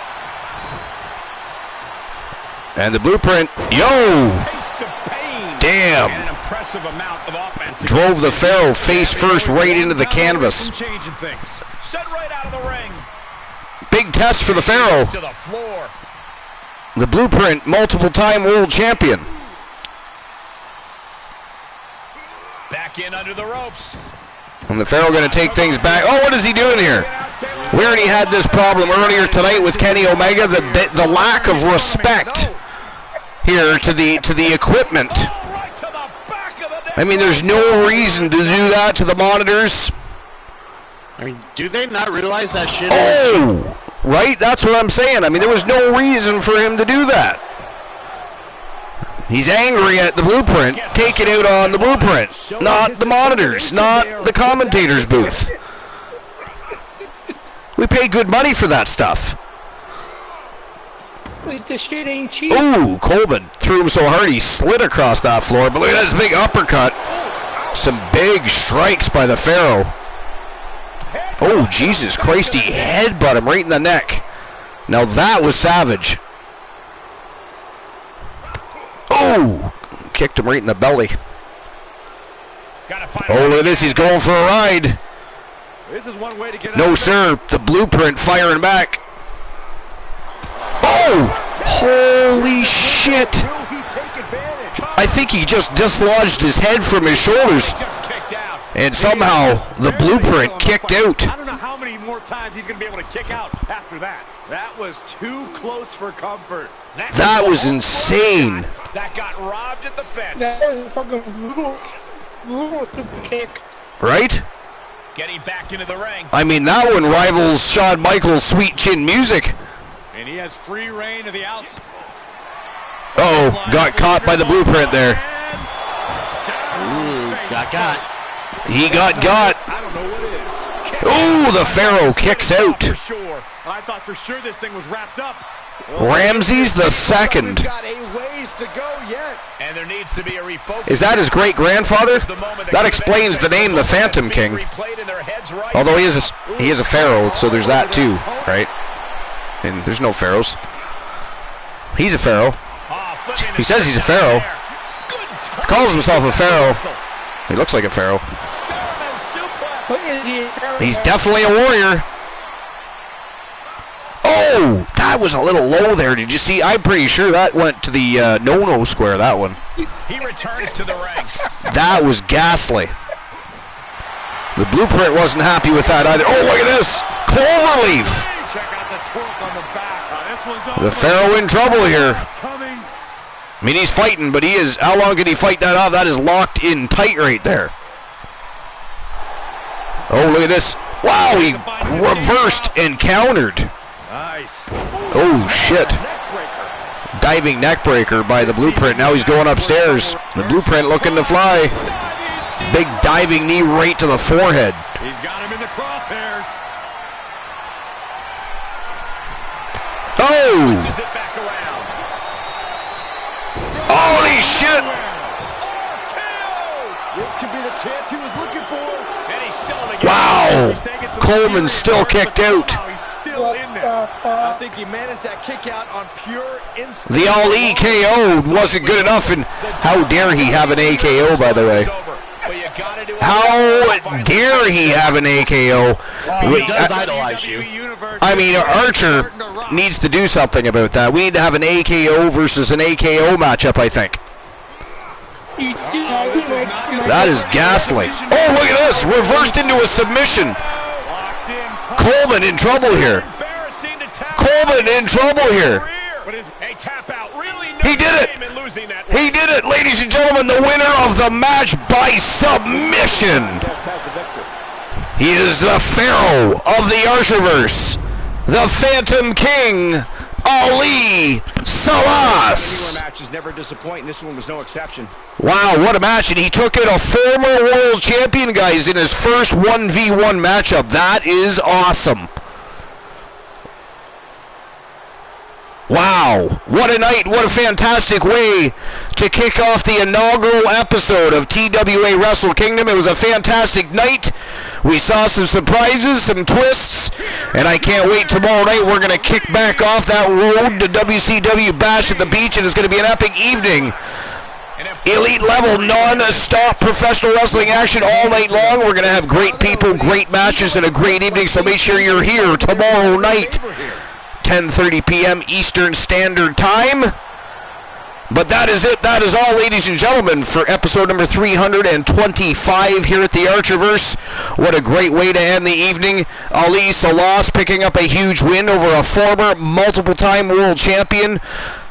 We saw great championship matches all night long. We saw contenderships to the TWA International Tag Team Championships being crowned this evening. It was a great night. Epic matches, instant classics all night long. But now we are going to invade and going to go visit Mystic Mac 92. They have their own wrestling universe going on. I'm not sure what exactly is happening there right now, but we're going to take a little gander on over, spread the love, have a good time. Make sure you give them a hey-yo for the Archerverse. Let them know you're there to spread the electricity, the hype, the momentum coming off of the single greatest wrestling show of the evening here at the Archerverse. The very best in fantasy wrestling excellence, bar none, period. It's raid time, guys. Invasion time, if you will. Time to go see Mystic Mac 92. We'll see you tomorrow night, 10:30 p.m. Eastern Standard Time. Let's go. Doing it.